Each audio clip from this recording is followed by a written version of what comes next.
ಒಳ್ಳೆಯ ತಂದೆಯೇ, ಸರ್ವಶಕ್ತನಾದ ನಮ್ಮ ದೇವರೇ, ಈ ಸುಂದರವಾದ ಸಮಯಕ್ಕಾಗಿ ನಿಮಗೆ ಸ್ತೋತ್ರ. ಈ ಮಧ್ಯಾಹ್ನದ ವೇಳೆಯಲ್ಲಿ ನಿಮ್ಮ ಸಮ್ಮುಖದಲ್ಲಿ ಬಂದು ಕೂತು ನಿಮ್ಮ ವಾಕ್ಯವನ್ನು ಕೇಳುವುದಕ್ಕೆ ಬಂದಿರುವಂತಹ ನಿಮ್ಮ ಮಕ್ಕಳಿಗಾಗಿ ಸ್ತೋತ್ರ. ನಿಮ್ಮ ಪಾದ ಸಮ್ಮುಖದಲ್ಲಿ ಉತ್ತಮವಾದ ಒಳ್ಳೆಯ ಪಾಲು ಇದೆ ಎಂಬುದಾಗಿ ನಾವು ಸತ್ಯವೇದದಲ್ಲಿ ಓದುತ್ತೇವಲ್ಲ, ಇದನ್ನು ಈಗ ನೀವು ನಮ್ಮ ಮಧ್ಯದಲ್ಲಿ ತರಬೇಕೆಂದು ಪ್ರಾರ್ಥಿಸುತ್ತೇವೆ. ನಿಮ್ಮ ಪರಲೋಕದ ಮನ್ನವನ್ನು ನಮಗೆ ಹಂಚಿಕೊಡಿರಿ. ಹಿಂತಿರುಗಿ ಹೋಗುವಾಗ ವಾಕ್ಯವನ್ನು ಹೊಂದಿಕೊಂಡು ಹೋಗುವವರಾಗಿ ಹಿಂತಿರುಗುವಂತೆ ಸಹಾಯ ಮಾಡಿರಿ. ನಿಮ್ಮ ಮಹಿಮೆಯುಳ್ಳ ಕರದ ಕೆಳಗೆ ತಗ್ಗಿಸಿಕೊಳ್ಳುತ್ತೇವೆ, ನಮ್ಮ ದೇವರಾದ ಯೇಸುಕ್ರಿಸ್ತನ ನಾಮದಲ್ಲಿ ತಂದೆಯೇ. 2 ಅರಸರುಗಳ ಪುಸ್ತಕ 2ನೇ ಅಧ್ಯಾಯ 11ನೇ ವಾಕ್ಯ. ಅವರು ಮಾತಾಡುತ್ತಾ ಮುಂದೆ ಹೋಗುತ್ತಿರುವಾಗ ಪಕ್ಕನೆ ಅಗ್ನಿಮಯವಾದ ರಥರಥಾಶ್ವಗಳು ನಡುವೆ ಬಂದು ಅವರನ್ನು ವಿಂಗಡಿಸಿದವು. ಎಲಿಯನು ಸುಳಿಗಾಳಿಯ ಮುಖಾಂತರವಾಗಿ ಪರಲೋಕಕ್ಕೆ ಹೋದನು. ನಮಗೆ ಈ ಎಲಿಯ ಎನ್ನುವಂಥದ್ದು ಒಂದು ಮುನ್ನುದಾಹರಣೆಯಾಗಿ ಇದೆ. ಯಾತಕ್ಕಾಗಿ ಎಂಬುದಾಗಿ ನೋಡುವುದಾದರೆ ಹೊಸ ಒಡಂಬಡಿಕೆಯ ವಿಧಾನದ ಕುರಿತಾಗಿ ನಾವು ಓದುವಾಗ ಮೆಲ್ಕಿಜೆದೇಕನ ವಿಧಾನ ಎಂಬುದಾಗಿ ನಾವು ಓದುತ್ತೇವೆ. ಇಬ್ರಿಯರಿಗೆ ಬರೆದ ಪುಸ್ತಕ 7ನೇ ಅಧ್ಯಾಯದಲ್ಲಿ ಇದರ ಕುರಿತು ಸ್ಪಷ್ಟವಾಗಿ ಓದುತ್ತೇವೆ. ಮೆಲ್ಕಿಜೆದೇಕನ ವಿಧಾನ ಅಂದ್ರೆ ಏನು, ಅದರ ಕುರಿತು ಕೇಳುವುದಾದರೆ ಹಳೆಯ ಒಡಂಬಡಿಕೆಯಲ್ಲಿ ಧರ್ಮಶಾಸ್ತ್ರ ಉಂಟು. ಧರ್ಮಶಾಸ್ತ್ರಕ್ಕೆ ಹೆಸರು ಏನೆಂದು ಕೇಳುವುದಾದರೆ ಸುನ್ನತಿ, ಆನಂತರ ಸಬ್ಬತ್ ದಿನ, ಆನಂತರ ಧರ್ಮಶಾಸ್ತ್ರದಲ್ಲಿ ಆಜ್ಞೆಗಳು 613 ಇದೆ ಎಂಬುದಾಗಿ ಹೇಳುತ್ತಾರೆ.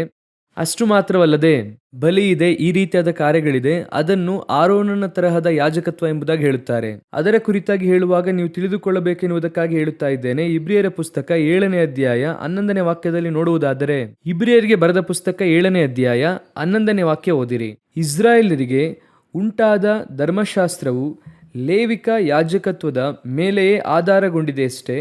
ಆ ಯಾಜಕತ್ವದಿಂದ ಸಂಪೂರ್ಣ ಸಿದ್ಧಿ ಉಂಟಾಗಿದ್ದರೆ ಆರೋನನ ತರಹದವನಾಗಿರದೆ ಮೆಲ್ಕಿಜೆದೇಕನ ತರಹದ ಬೇರೊಬ್ಬ ಯಾಜಕನು ಬರುವುದಕ್ಕೆ ಅವಶ್ಯವೇನಿತ್ತು. ಈ ಸ್ಥಳದಲ್ಲಿ ವಾಕ್ಯ ಸ್ಪಷ್ಟವಾಗಿ ಹೇಳುತ್ತದೆ, ಆರೋನನ ತರಹದ ಯಾಜಕತ್ವದಲ್ಲಿ ಪೂರ್ಣ ಸಿದ್ಧಿ ಇಲ್ಲ.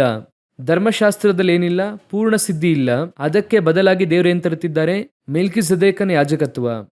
ಆ ಮೆಲ್ಕಿಜೆದೇಕನ ಯಾಜಕತ್ವದ ವಿಧಾನ ಏನೆಂದು ಕೇಳುವುದಾದರೆ, ಮುಂದುವರೆದು ನೀವು ಆ ವಾಕ್ಯಗಳಲ್ಲಿ ಓದುವಾಗ ವಾಕ್ಯ ಸ್ಪಷ್ಟವಾಗಿ ಹೇಳುತ್ತದೆ. ಆ ಮೆಲ್ಕಿಜೆದೇಕನ ವಿಧಾನ ಎನ್ನುವಂಥದ್ದು ನೀವು ಇಬ್ರಿಯರಿಗೆ ಬರೆದ ಪುಸ್ತಕ 7ನೇ ಅಧ್ಯಾಯ ಮೊದಲ 3 ವಾಕ್ಯಗಳಲ್ಲಿ ಓದಿ ನೋಡಿರಿ. ಆ ಮೆಲ್ಕಿಜೆದೇಕನ ವಿಧಾನದ ಕುರಿತು ಅಲ್ಲಿ ಹೇಳಲ್ಪಟ್ಟಿದೆ. ಅದನ್ನೇ ನಾವೀಗ ನ್ಯೂ ಟೆಸ್ಟಮೆಂಟ್ ಚರ್ಚ್ ಫಾಲೋ ಮಾಡ್ತಿದ್ದೇವೆ. ಪ್ರಕಟಣೆ 1:6 ಹೇಳುತ್ತದೆ, ಅರಸರಾಗಿಯೂ ಯಾಜಕರಾಗಿಯೂ ತಂದೆಯಾದ ದೇವರ ಮುಂದೆ ನಮ್ಮನ್ನು ಏನ್ ಮಾಡಿದ್ದಾರೆ?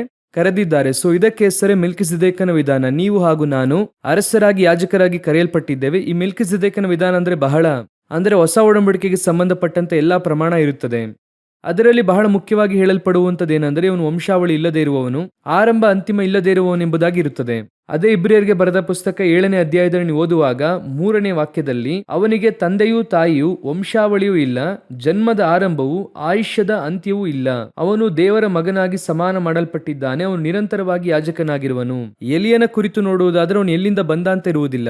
ಎಲಿಯ ಎಲ್ಲಿಂದ ಬಂದ ಎಂಬುದಾಗಿರುವುದಿಲ್ಲ. 1 ಅರಸರುಗಳ ಪುಸ್ತಕ 17ನೇ ಅಧ್ಯಾಯ ಓದುವಾಗ ಅವನು ತಿಷ್ಬಿಯನಾದ ಎಲಿಯನು ಎಂಬುದಾಗಿ ಇರುತ್ತದೆ. ಗಿಲ್ಯಾದಿನ ಪ್ರವಾಸಿಗಳಲ್ಲಿ ತಿಷ್ಬಿಯ ಎನ್ನುವಂತ ಊರು ಎಲಿಯನಿಗೆ ಗುರುತಾಗಿ ಇದೆ, ತಿಷ್ಬಿಯನಾದ ಎಲಿಯನು. ನೀವು ತಿಷ್ಬಿಯ ಎನ್ನುವಂತ ಪ್ಲೇಸ್ ಅನ್ನು ಸರ್ಚ್ ಮಾಡಿ ನೋಡಿ, ಅನ್ನೋನ್ ಟೌನ್ ಎಂಬುದಾಗಿ ಇರುತ್ತದೆ.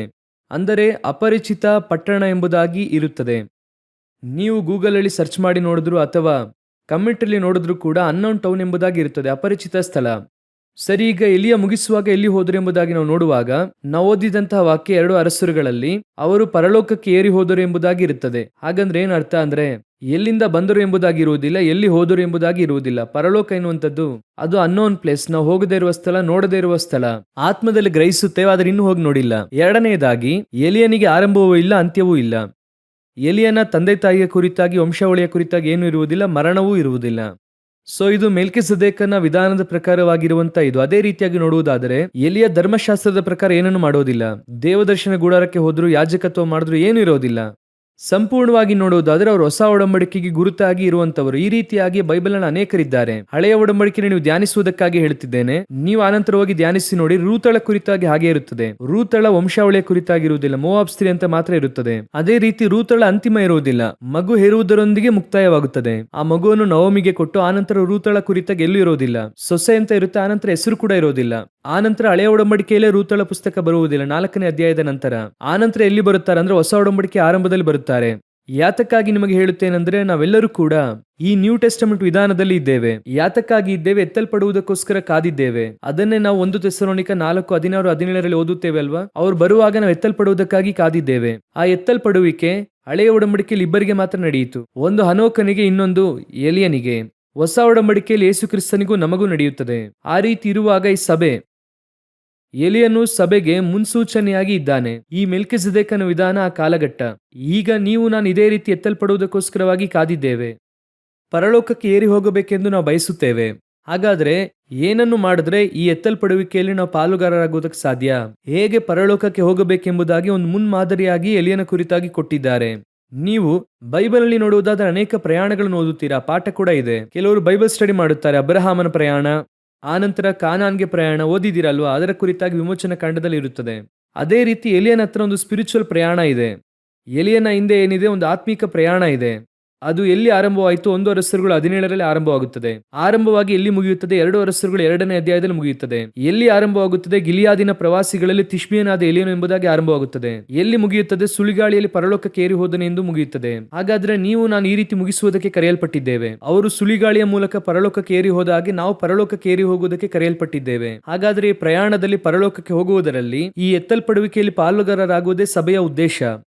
ಸಭೆಯನ್ನು ದೇವರು ರೂಪಿಸಿದ್ದಕ್ಕೆ ಕಾರಣವೇನು? ಕ್ರಿಸ್ತನ ಬರೋಣದಲ್ಲಿ ಪಾಲುಗಾರರಾಗುವುದು. ಬೇರೆ ಯಾತಕ್ಕಾಗಿಯೂ ಸಭೆ ಅಲ್ಲ. ಸಭೆ ಬ್ಲೆಸ್ಸಿಂಗ್ ಸೆಂಟರ್ ಅಲ್ಲ. ಸಭೆ ಡೆಲಿವರೆನ್ಸ್ ಸೆಂಟರ್ ಅಲ್ಲ. ಸಭೆ ಹೀಲಿಂಗ್ ಸೆಂಟರ್ ಅಲ್ಲ. ಸಭೆ ಟ್ರಾನ್ಸ್ಫಾರ್ಮೇಶನ್ ಸೆಂಟರ್, ಅಂದ್ರೆ ರೂಪಾಂತರಗೊಳಿಸುವ ಸ್ಥಳ. ಹಾಗಾದ್ರೆ ನಮಗೆ ಹೀಲಿಂಗ್ ಇಲ್ವಾ, ಡೆಲಿವರೆನ್ಸ್ ಇಲ್ವಾ, ಬ್ಲೆಸ್ಸಿಂಗ್ ಇಲ್ವಾ ಎಂಬುದಾಗಿ ನೀವು ಕೇಳುವುದಾದರೆ, ನೀವು ಬರಬೇಕಾಗಿರುವಂಥದ್ದು ಟ್ರಾನ್ಸ್ಫಾರ್ಮೇಶನ್ಗೆ. ಇದೆಲ್ಲ ತಾನಾಗಿ ನಡೆಯುತ್ತದೆ. ಇದೆಲ್ಲ ಕೂಡ ಕೊಡಲ್ಪಡುತ್ತದೆ ಅಂತ ಲಿಸ್ಟ್ಗೆ ಬರುತ್ತದೆ. ಡೆಲಿವರೆನ್ಸ್ ಎಲ್ಲ ಸಾಧಾರಣವಾಗಿಯೇ ಸಭೆಯಲ್ಲಿ ನಡೆಯುತ್ತದೆ. ನೀವು ನಂಬಿಕೆಯಿಂದ ಬರುವುದಾದ್ರೆ ಇಲ್ಲಿ ದೇವರಾತ್ಮನು ಸಂಚರಿಸುತ್ತಾ ಇದ್ದಾರೆ, ನಿಮಗೆ ಬಿಡುಗಡೆ ಸಿಗುತ್ತದೆ. ವಾಕ್ಯದಿಂದ ಬಿಡುಗಡೆ ಸಿಗುತ್ತದೆ. ಪ್ರಾರ್ಥನೆ ಮಾಡಿದ್ರೆ ಆ ರೋಗಗಳು ಗುಣವಾಗುತ್ತದೆ. ನೀವು ನಂಬಿಗಸ್ತರಾಗಿದ್ದರೆ ಪರಿಪೂರ್ಣವಾಗಿ ನಿಮ್ಮನ್ನು ಆಶೀರ್ವದಿಸುವುದಕ್ಕೆ ದೇವರು ಶಕ್ತರಾಗಿದ್ದಾರೆ. ನಂಬಿಗಸ್ತನಾದ ಮನುಷ್ಯ ಪರಿಪೂರ್ಣವಾದ ಆಶೀರ್ವಾದ ಹೊಂದುತ್ತಾನೆ. ನಾವು ಆಶೀರ್ವಾದ ಇಲ್ಲ ಎಂದು ಹೇಳುತ್ತಿಲ್ಲ, ಡೆಲಿವರೆನ್ಸ್ ಇಲ್ಲ ಎಂದು ಹೇಳುತ್ತಿಲ್ಲ, ಅಥವಾ ಹೀಲಿಂಗ್ ಇಲ್ಲ ಎಂಬುದಾಗಿ ಹೇಳುತ್ತಿಲ್ಲ. ಆದ್ರೆ ನೀವು ಕೇವಲ ಅದಕ್ಕೋಸ್ಕರವಾಗಿ ಮಾತ್ರ ನೀವು ಇಲ್ಲಿ ಬಂದಿಲ್ಲ. ನಾನು ಹೇಳುವುದು ಅರ್ಥವಾಗುತ್ತಿದೆಯಾ? ನೀವು ಇಲ್ಲಿ ಬಂದಿರುವಂಥದ್ದು ಪರಲೋಕಕ್ಕೆ ಹೋಗುವುದಕ್ಕೋಸ್ಕರ. ಪರಲೋಕಕ್ಕೆ ಮಾರ್ಗ ತೋರಿಸುವಂತಹ ಸ್ಥಳ. ನೀವು ರೂಪಾಂತರವಾಗುವುದಕ್ಕೆ ಏನ್ ಮಾಡಬೇಕು? ಈಗ ಎಸ್ತರಳು ಆಕೆಯೊಂದಿಗೆ 127 ದೇಶದಲ್ಲಿದ್ದಂತ ಎಲ್ಲಾ ಕನ್ನಿಕೆಯರನ್ನು ಕರೆತರುತ್ತಾರೆ. ಕರೆತಂದು ಅರಸನ ಮುಂದೆ ನಿಲ್ಲಿಸಿ, ಅರಸನೇ ನೋಡಿ, ನಿಮಗೆ ಯಾವ ಹೆಣ್ಣನ್ನು ರಾಣಿಯನ್ನಾಗಿ ಮಾಡಬೇಕೋ ನಾವು ರಾಣಿಯಾಗಿ ಮಾಡುತ್ತೇವೆ ಎಂಬುದಾಗಿ ಹೇಳಲೇ ಇಲ್ಲ. ಅರಸನ ಬಳಿ ಕೊಂಡು ಹೋಗುವುದಕ್ಕಿಂತ ಮುಂಚೆ, ಆದ್ರೆ ಅರಸನ ಹೇಳುವುದೇ ಸೆಲೆಕ್ಷನ್. ಅರಸನೇ ಆರಿಸಿಕೊಂಡನು. ಆದ್ರೆ ಅಲ್ಲಿ ಕರ್ಕೊಂಡು ಹೋಗುವುದಕ್ಕಿಂತ ಮುಂಚೆ ಕೊಂಡು ಹೋಗಿ ಹೇಗೈನ ಕೈಯಲ್ಲಿ ಒಪ್ಪಿಸುತ್ತಾರೆ. ಹೇಗ ಏನ್ ಮಾಡುತ್ತಾರೆ? 7 ದಾದಿಯರ ಕೈಯಲ್ಲಿ ಎಸ್ತರಳನ್ನು ಒಪ್ಪಿಸುತ್ತಾರೆ. ಅವರೇನ್ ಮಾಡುತ್ತಾರೆ? ಎಸ್ತರಳನ್ನು ಶುದ್ಧೀಕರಿಸುತ್ತಾರೆ. ಹೇಗೆ ಶುದ್ಧೀಕರಿಸುತ್ತಾರೆ? 6 ತಿಂಗಳು ರಕ್ತಬೋಳದಿಂದಲೂ ಸುಗಂಧ ದ್ರವ್ಯಗಳಿಂದಲೂ ಆ ಎಲ್ಲದರಿಂದಲೂ ಕೂಡ ಆಕೆಯನ್ನು ಶುದ್ಧೀಕರಿಸಿ, 6 ತಿಂಗಳು ಸ್ತ್ರೀಗೆ ತಕ್ಕಂತ ಶುದ್ಧೀಕರಣೆ, ಒಟ್ಟು 12 ತಿಂಗಳು ಶುದ್ಧೀಕರಣೆ, ಅಂದ್ರೆ ಇಡೀ ವರ್ಷ ಶುದ್ಧೀಕರಣೆ ಎಲ್ಲವನ್ನು ಮುಗಿಸಿದ ನಂತರ ಅರಸನ ಕೈಗೆ ಒಪ್ಪಿಸುತ್ತಾರೆ. ಹಾಗಂದ್ರೆ ಏನರ್ಥ? ನಿಮ್ಮನ್ನು ನನ್ನನ್ನು ದೇವರು ಸಭೆಗೆ ಕರೆತಂದದ್ದು ಯಾತಕ್ಕಾಗಿ ಅಂದ್ರೆ ಪರಲೋಕಕ್ಕೆ ಕೊಂಡು ಹೋಗಿ ಮೊದಲಗೆತ್ತಿಯಾಗಿ ಒಪ್ಪಿಸುವುದಕ್ಕೆ. ಆದ್ರೆ ಅದಕ್ಕಿಂತ ಮುಂಚಿತವಾಗಿ ಇಲ್ಲಿ ಪರಿಶುದ್ಧಾತ್ಮನಾಗಿ ಹೇಗೈ ಆ 7 ಸಭೆಯ ಉಪದೇಶಕ್ಕೆ ಒಪ್ಪಿಸಿಕೊಟ್ಟು ಶುದ್ಧೀಕರಣದಲ್ಲಿ ರೂಪಿಸಿಕೊಂಡು ಹೋಗಿ ಅಲ್ಲಿ ಒಪ್ಪಿಸುತ್ತಾರೆ. ಇಲ್ಲ ಅಂದ್ರೆ ನೇರವಾಗಿ ಪರಲೋಕಕ್ಕೆ ಕರ್ಕೊಂಡು ಹೋಗ್ಬೋದಾಯ್ತು ರಕ್ಷಣೆ ಹೊಂದಿದ ಕೂಡಲೇ. ಅರಸನಿಗೆ ತಕ್ಕ ಶುದ್ಧೀಕರಣೆ ಅವಶ್ಯ, ಅರಸನಿಗೆ ತಕ್ಕಂತ ಸಿದ್ಧತೆ ಅವಶ್ಯ. ಯಾಕೆ ದೇವರು ರಕ್ಷಣೆ ಹೊಂದಿದಂತವರು ದಿನಾಲು ಕೂಡ ಸಭೆಯೊಳಗೆ ಸೇರಿಸಿದ್ರು? ಯಾಕೆ ಹೊರಗಿನಿಂದ ಒಳಗೆ ತಂದ್ರು ಅಂದ್ರೆ ಇಲ್ಲಿ ರೆಡಿ ಮಾಡಿ ಅಲ್ಲಿ ಕರ್ಕೊಂಡು ಹೋಗೋದಕ್ಕೆ. ಹಾಗಾದ್ರೆ ಆ ರೆಡಿ ಮಾಡುವಂತ ಸ್ಥಳ, ಆ ಪ್ರಯಾಣ ವೆರಿ ಇಂಪಾರ್ಟೆಂಟ್. ಹಾಗಾದ್ರೆ ನೀವು ಈ ಸಭೆಗೆ ಬಂದಿದ್ದು ಯಾತಕ್ಕಾಗಿ? ಪರಲೋಕಕ್ಕೆ ಹೋಗುವುದಕ್ಕಾಗಿ. ಅಲ್ಲಿಗೆ ಹೋಗುವುದರ ಕುರಿತು ಕಲಿಸಿಕೊಡುವಂತ ಸ್ಥಳವೇ ಸಭೆ. ಅದನ್ನು ಬಿಟ್ಟು ಬೇರೆ ಯಾವ ಕಾರ್ಯಕ್ಕೂ ಅಲ್ಲ. ಉಳಿದದ್ದೆಲ್ಲ ತಾನಾಗಿ ನಡೆಯುತ್ತದೆ. ನೀವು ಕಾರ್ ತೆಗೆದುಕೊಂಡು ಅವ್ರ ಹತ್ರ ಹೋಗಿ ಅವ್ರು ಒಂದನ್ನೇ ಹೇಳುತ್ತಾರೆ, ನೀವು ಫ್ಯೂಯಲ್ ಮಾತ್ರ ಹಾಕಿಕೊಂಡು ಹೋಗಿ ಸರ್, ಬೇರೆದೆಲ್ಲ ಕರೆಕ್ಟ್ ಆಗಿ ಇದೆ. ನೀವು ಅವ್ರ ಹತ್ರ ಹೋಗಿ ಸ್ಟೇರಿಂಗ್ ಇದೆಯಾ, ಬ್ರೇಕ್ ಇದೆಯಾ, ಆಕ್ಸಿಲೇಟರ್ ಇದೆಯಾ ಅಂತ ಕೇಳಿದ್ರೆ ಸರ್ ಅದೆಲ್ಲ ಡಿಫಾಲ್ಟ್ ಆಗಿ ಇದರೊಂದಿಗೆ ಬರುತ್ತೆ. ಇದರೊಂದಿಗೆ ಬರದೇ ಇರುವಂತದ್ದೇನು ಫ್ಯೂಯಲ್, ಅಭಿಷೇಕ ಮಾತ್ರ. ನೀವು ಅಭಿಷೇಕದಲ್ಲಿ ನಡೆಸಿದ್ರೆ ಗಾಡಿ ತಾನಾಗಿ ಹೋಗುತ್ತದೆ. ಹಲ್ಲೆಲೂಯಾ. ಹಾಗಾದ್ರೆ ಈ ಎಲಿಯನ ಜರ್ನಿ ಒಂದು ಪ್ರಯಾಣ ಇದೆ. ಆ ಪ್ರಯಾಣದ ಹಿಂದೆ ಅನೇಕ ಆತ್ಮಿಕ ಸತ್ಯಗಳಿದೆ. ಅದರಲ್ಲಿ ಕೆಲವು ಕಾರ್ಯಗಳನ್ನು ಮಾತ್ರ ನಾವೀಗ ನೋಡಲಿದ್ದೇವೆ. 1 ಅರಸರುಗಳ ಪುಸ್ತಕ 17ನೇ ಅಧ್ಯಾಯ 1ನೇ ವಾಕ್ಯ ಓದಿರಿ. ಗಿಲ್ಯಾದಿನ ಪ್ರವಾಸಿಗಳಲ್ಲಿ ತಿಷ್ಬಿಯನಾದ ಎಲಿಯ ಎಂಬವನು ಆಹಾಬನಿಗೆ, ನಾನು ಸನ್ನಿಧಿ ಸೇವೆ ಮಾಡುತ್ತಿರುವ ಇಸ್ರಾಯೇಲ್ ದೇವರಾದ ಯೆಹೋವನಾಣೆ, ನಾನು ಸೂಚಿಸಿದ ಹೊರತು ಇಂದಿನಿಂದ ಕೆಲವು ವರ್ಷಗಳವರೆಗೆ ಮಳೆಯಾಗಲಿ ಮಂಜಾಗಲಿ ಬೀಳುವುದಿಲ್ಲ ಅಂದನು. ಇದುವೇ ಎಲಿಯನ ಎಂಟ್ರನ್ಸ್. ಒಳಗೆ ಪ್ರವೇಶಿಸುತ್ತಿದ್ದಾರೆ. ಅವರ ಲೈಫ್ ಸ್ಟೈಲ್ ಅಲ್ಲೇ ಆರಂಭವಾಗುತ್ತದೆ. ಯಾರು ಏನು ಗೊತ್ತಿಲ್ಲ, ಅವರು ಒಳಗೆ ಬಂದಿದ್ದಾರೆ. ಒಳಗೆ ಬಂದು ಅವರನ್ನು ದೇವರೊಂದು ದೊಡ್ಡ ದರ್ಶನಕ್ಕಾಗಿ ಕರೆತರುತ್ತಾರೆ. ಎಲಿಯನ ಮೂಲಕ ಏನ್ ಮಾಡುತ್ತಾರೆ? ಒಂದು ದೊಡ್ಡ ದರ್ಶನ. ಇದರಲ್ಲಿ ದರ್ಶನ ಎಂಬುದಾಗಿ ಹೇಳುವಾಗ ನೀವು ಎರಡು ಕಾರ್ಯ ಅರ್ಥ ಮಾಡಿಕೊಳ್ಳಬೇಕು. ಏನೆಂಬುದಾಗಿ ನೋಡುವುದಾದರೆ, ನಾವು ನೆನೆಸುವಂತಹ ಒಂದು ದರ್ಶನ ಇದೆ, ನಮ್ಮ ಮೇಲೆ ದೇವರಿಟ್ಟಿರುವಂಥ ಇನ್ನೊಂದು ದರ್ಶನವೂ ಕೂಡ ಇದೆ. ಅರ್ಥ ಆಗ್ತಿದೆಯಾ? ಈಗ ಅಬ್ರಹಾಮನಿಗೆ ಕಾನಾನ್ಗೆ ಹೋಗುವುದೆನ್ನುವುದು ದರ್ಶನ. ದೇವರು ಹೇಳುತ್ತಾರೆ, ನಾನು ತೋರಿಸುವಂತ ದೇಶಕ್ಕೆ ಹೋಗು. ಆದರೆ ಕಾನಾನ್ಗೆ ಹೋದರೆ ಈಸಾಕನು ಬರಬೇಕು, ಈಸಾಕನು ಬಂದ್ರೆ ಅಲ್ಲಿ ಯೇಸು ಬರಬೇಕು, ಯೇಸು ಬಂದ್ರೆ ಅಲ್ಲಿ ವಿಮೋಚನೆ ಬರಬೇಕು, ವಿಮೋಚನೆ ಬಂದ್ರೆ ಜನರು ಪರಲೋಕಕ್ಕೆ ಬರಬೇಕು. ಇದು ಪರಲೋಕದ ದರ್ಶನ. ಈ ಪರಲೋಕದ ದರ್ಶನದ ಒಂದು ಭಾಗ ಯಾರ ಕೈಯಲ್ಲಿದೆ? ಅಬ್ರಹಾಮನ ಕೈಯಲ್ಲಿದೆ. ಅವರು ಆ ದರ್ಶನವನ್ನು ನೆರವೇರಿಸಿದ್ರೆ ಈ ದರ್ಶನ ತಾನಾಗಿ ನಡೆಯುತ್ತದೆ. ಆ ವಾಕ್ಯಕ್ಕೆ ವಿಧೇಯರಾದ್ರೆ ಈ ರೀತಿಯಾಗಿ ಒಬ್ಬೊಬ್ಬರ ಹಿಂದೆಯೂ ಕೂಡ ಇದೆ. ಒಬ್ಬೊಬ್ಬರನ್ನು ದೇವರು ಆ ರೀತಿಯಾಗಿ ಇಟ್ಟಿದ್ದಾರೆ. ನಾವು ದೇವರೊಂದು ಕಾರ್ಯವನ್ನು ಮಾಡುವುದಕ್ಕೆ ಹೇಳುವಾಗ ನಾವು ಮಾಡುವುದಾದರೆ ಅದರ ಹಿಂದೆ ಹೆವೆನ್ಲಿ ವಿಷನ್ ಎಂಬುದಾಗಿ ಒಂದು ಇರುತ್ತದೆ. ಆ ಪರಲೋಕದ ದರ್ಶನ ನಮ್ಮ ಮೇಲೆ ಓಡ್ತಾ ಇರುತ್ತದೆ. ಈಗ ನಮ್ಮ ಹತ್ರ ಇರುವಂತಹ ಸಮಸ್ಯೆ ಏನಂತ ಕೇಳೋದಾದ್ರೆ, ಈ ವರ್ಲ್ಡ್ ವಿಷನ್ ಅಲ್ಲಿ ನಾವು ಕರೆಕ್ಟ್ ಆಗಿ ಹೋಗುತ್ತೇವೆ, ವರ್ಲ್ಡ್ ವಿಷನ್ ಅಲ್ಲಿ ಹೋಗುತ್ತೇವೆ. ಸತ್ಯವೇದದಲ್ಲಿ ನೋಡ್ರಿ, ನೋಹನನ್ನು ನೋಡಿ ದೇವರೊಂದು ಕಾರ್ಯ ಹೇಳುತ್ತಾರೆ, ಜಲಪ್ರಳಯ ಬರಲಿಕ್ಕಿದೆ, ನಾವೇನು ಸಿದ್ಧ ಮಾಡು. ಆದಿಕಾಂಡ ಪುಸ್ತಕ 6ನೇ ಅಧ್ಯಾಯ ಕಡೆಯ ವಾಕ್ಯ ಹೇಳುತ್ತದೆ, ನೋಹನು ದೇವರು ಹೇಳಿದ ಪ್ರಕಾರವಾಗಿ ಮಾಡಿ ಮುಗಿಸಿದನು. ಮುಗಿಸಿದ ನಂತರ ದೇವರು ಇನ್ನೊಂದು ವಿಷನ್ ಅನ್ನು ದೇವರು ಓಪನ್ ಮಾಡ್ತಾರೆ. ಈಗ ಎಲ್ಲವೂ ಕೂಡ ಜೋಡಿ ಜೋಡಿಯಾಗಿ ನಾವೊಳಗೆ ಬಂದಿದ್ದಾಯಿತು. ಸೆಕೆಂಡ್ ಪಾರ್ಟ್ ಓಪನ್ ಮಾಡುತ್ತಾರೆ ವಿಷನ್ ಅಲ್ಲಿ. ಹೋಗಿ ಶುದ್ಧವಾದ 7 ಜೋಡಿ ಇಡಿ ಅನ್ನುತ್ತಾರೆ. ಆ 7ನೇ ಅಧ್ಯಾಯ 2-3 ವಾಕ್ಯ ಹೇಳುತ್ತದೆ, ಶುದ್ಧವಾದವುಗಳಲ್ಲಿ 7 ಜೋಡಿ ಇಡಿ ಅನ್ನುತ್ತಾರೆ. ಈಗ ನೆಕ್ಸ್ಟ್ 4-5ನೇ ವಾಕ್ಯ ಹೇಳುತ್ತದೆ, ನೋಹನು ದೇವರು ಹೇಳಿದ ಪ್ರಕಾರವೆಲ್ಲ ಮಾಡಿದನೆಂಬುದಾಗಿರುತ್ತದೆ, ಮಾಡಿ ಮುಗಿಸಿದನೆಂದು ಇರುತ್ತದೆ. ಸೊ ಈಗ ದೇವರ ವಿಷನ್ ನೆರವೇರಿತಾ ಇಲ್ವಾ? ನೆರವೇರಿತು ತಾನೆ. ಜಲಪ್ರಳಯ ಬಂತು. ಜಲಪ್ರಳಯವು ಮುಗಿಯುತ್ತಾ ಇಲ್ವಾ? ಮುಗಿಯಿತು. ಈಗ ಜನರೆಲ್ಲ ಹೊರಗೆ ಬರುತ್ತಾರೆ, ಅಂದ್ರೆ ನೋಹನು ಅವನ ಮಕ್ಕಳು ಹೊರಗೆ ಬರುತ್ತಾರೆ. ಇದಕ್ಕೂ ಮೇಲೆ ನೋಹನಿಗೇನ್ ಕೆಲಸ ಇದೆ? ಇದಕ್ಕೂ ಮೇಲೆ ನೋಹನಿಗೇನ್ ಕೆಲಸ ಇದೆ? ಈ ಕಾರ್ಯ ನಡೆಯುವಾಗ ನೋಹನಿಗೆ 601 ವರ್ಷ. ಇದು ಮುಗಿದ ನಂತರ ನೋಹನ ಜೀವಮಾನ ಕಾಲವು 950 ವರ್ಷಗಳು. ಹೆಚ್ಚು ಕಮ್ಮಿ ನೀವು ನೋಡುವುದಾದರೆ ಆನಂತರ 350 ವರ್ಷ ನೋಹ ಜೀವಂತವಾಗಿದ್ದಾರೆ. ಯಾಕೆ? ನಾನು ಕೇಳೋದು ಅರ್ಥವಾಗ್ತಿದೆಯಾ? ಈ 350 ವರ್ಷ ನೋಹನು ಯಾಕೆ ಜೀವಂತವಾಗಿದ್ದರು? ಮೊದಲು ದೇವರು ನೋಹನನ್ನು ಇಟ್ಟು 500 ವರ್ಷವನ್ನು ರೆಡಿ ಮಾಡಿ, ಆ 500 ವರ್ಷದಲ್ಲಿ 300 ವರ್ಷ ಹನೋಕನಿದ್ದಾರೆ, ಅವರು ಪ್ರಸಂಗ ಮಾಡಿದ್ದಾರೆ. ಮೆತುಶೇಲನು ಇದ್ದರು, ಎಲ್ಲ ಇದೆ. ನೋಹನಿಗೂ ಈಗ ಒಂದು ದರ್ಶನ ಕೊಟ್ಟಿದ್ದಾಯಿತು. ನಾವೇನು ಕಟ್ಟಿದ್ದಾಯಿತು, ಆಹಾರ ಶೇಖರಿಸಿ ಮಾಡಿದ್ದಾಯಿತು, ಶುದ್ಧವಾದದನ್ನು ಜೋಡಿ ಜೋಡಿಯಾಗಿ ಹಿಡಿದಿದ್ದಾಯಿತು, ಶುದ್ಧವಿಲ್ಲದಿರುವುದರಲ್ಲಿ ಹಿಡಿದಿದ್ದಾಯಿತು. ಜಲಪ್ರಳಯ ಬರುತ್ತದೆ, ಒಳಗೆ ಹೋಗಿದ್ದಾಯಿತು. ಜಲಪ್ರಳಯ ಬಂತು, ಮುಗಿಯಿತು. ಆನಂತರ ಆಚೆ ಬಂದು ಇದಾದ ನಂತರ ಏನ್ ಮಾಡೋದೀಗ? ನೆಕ್ಸ್ಟ್ ಏನ್ ಮಾಡೋದೀಗ? ಇದಾದ ನಂತರವಾಗಿ ಒಂದು ವಿಷನ್ ಇರುತ್ತದೆ. ಅದುವೇ ಇರುವುದರಲ್ಲಿಯೇ ಬಹಳ ಇಂಪಾರ್ಟೆಂಟ್. ಅನೇಕ ಸಮಯದಲ್ಲಿ ಆರಂಭಿಸುವಾಗ ಒಂದು ದರ್ಶನ ಇರುತ್ತದೆ. ಆ ದರ್ಶನದಲ್ಲಿ ನಾವು ಪರ್ಫೆಕ್ಟ್ ಆಗಿ ಹೋಗುತ್ತೇವೆ. ದೇವರು ನನ್ನ ಇದಕ್ಕಾಗಿ ಕರೆದ್ರು. ಆ ಓಟದಲ್ಲಿ ನಾವು ಓಡುವಾಗ 2ನೇ ವಿಷನ್ ಓಪನ್ ಆಗುತ್ತದೆ. ಅದರಿಂದ ಅಪ್ಗ್ರೇಡ್ ಮಾಡುತ್ತಾರೆ. ಶುದ್ಧವಾದದನ್ನು ಇಡಿ, ಇನ್ನೂ ಶುದ್ಧವಾಗು, ಇನ್ನೂ ರೂಪಿಸುತ್ತಾರೆ, ಎಲ್ಲ ಮಾಡುತ್ತಾರೆ. ಒಂದು ಹಂತದಲ್ಲಿ ನಿಮಗೆ ಸ್ಯಾಟಿಸ್ಫ್ಯಾಕ್ಷನ್ ಅಥವಾ ನಿಮಗೆ ಹೇಳಿದಂತ ದರ್ಶನವನ್ನು ನೀವು ನೋಡುತ್ತೀರಾ?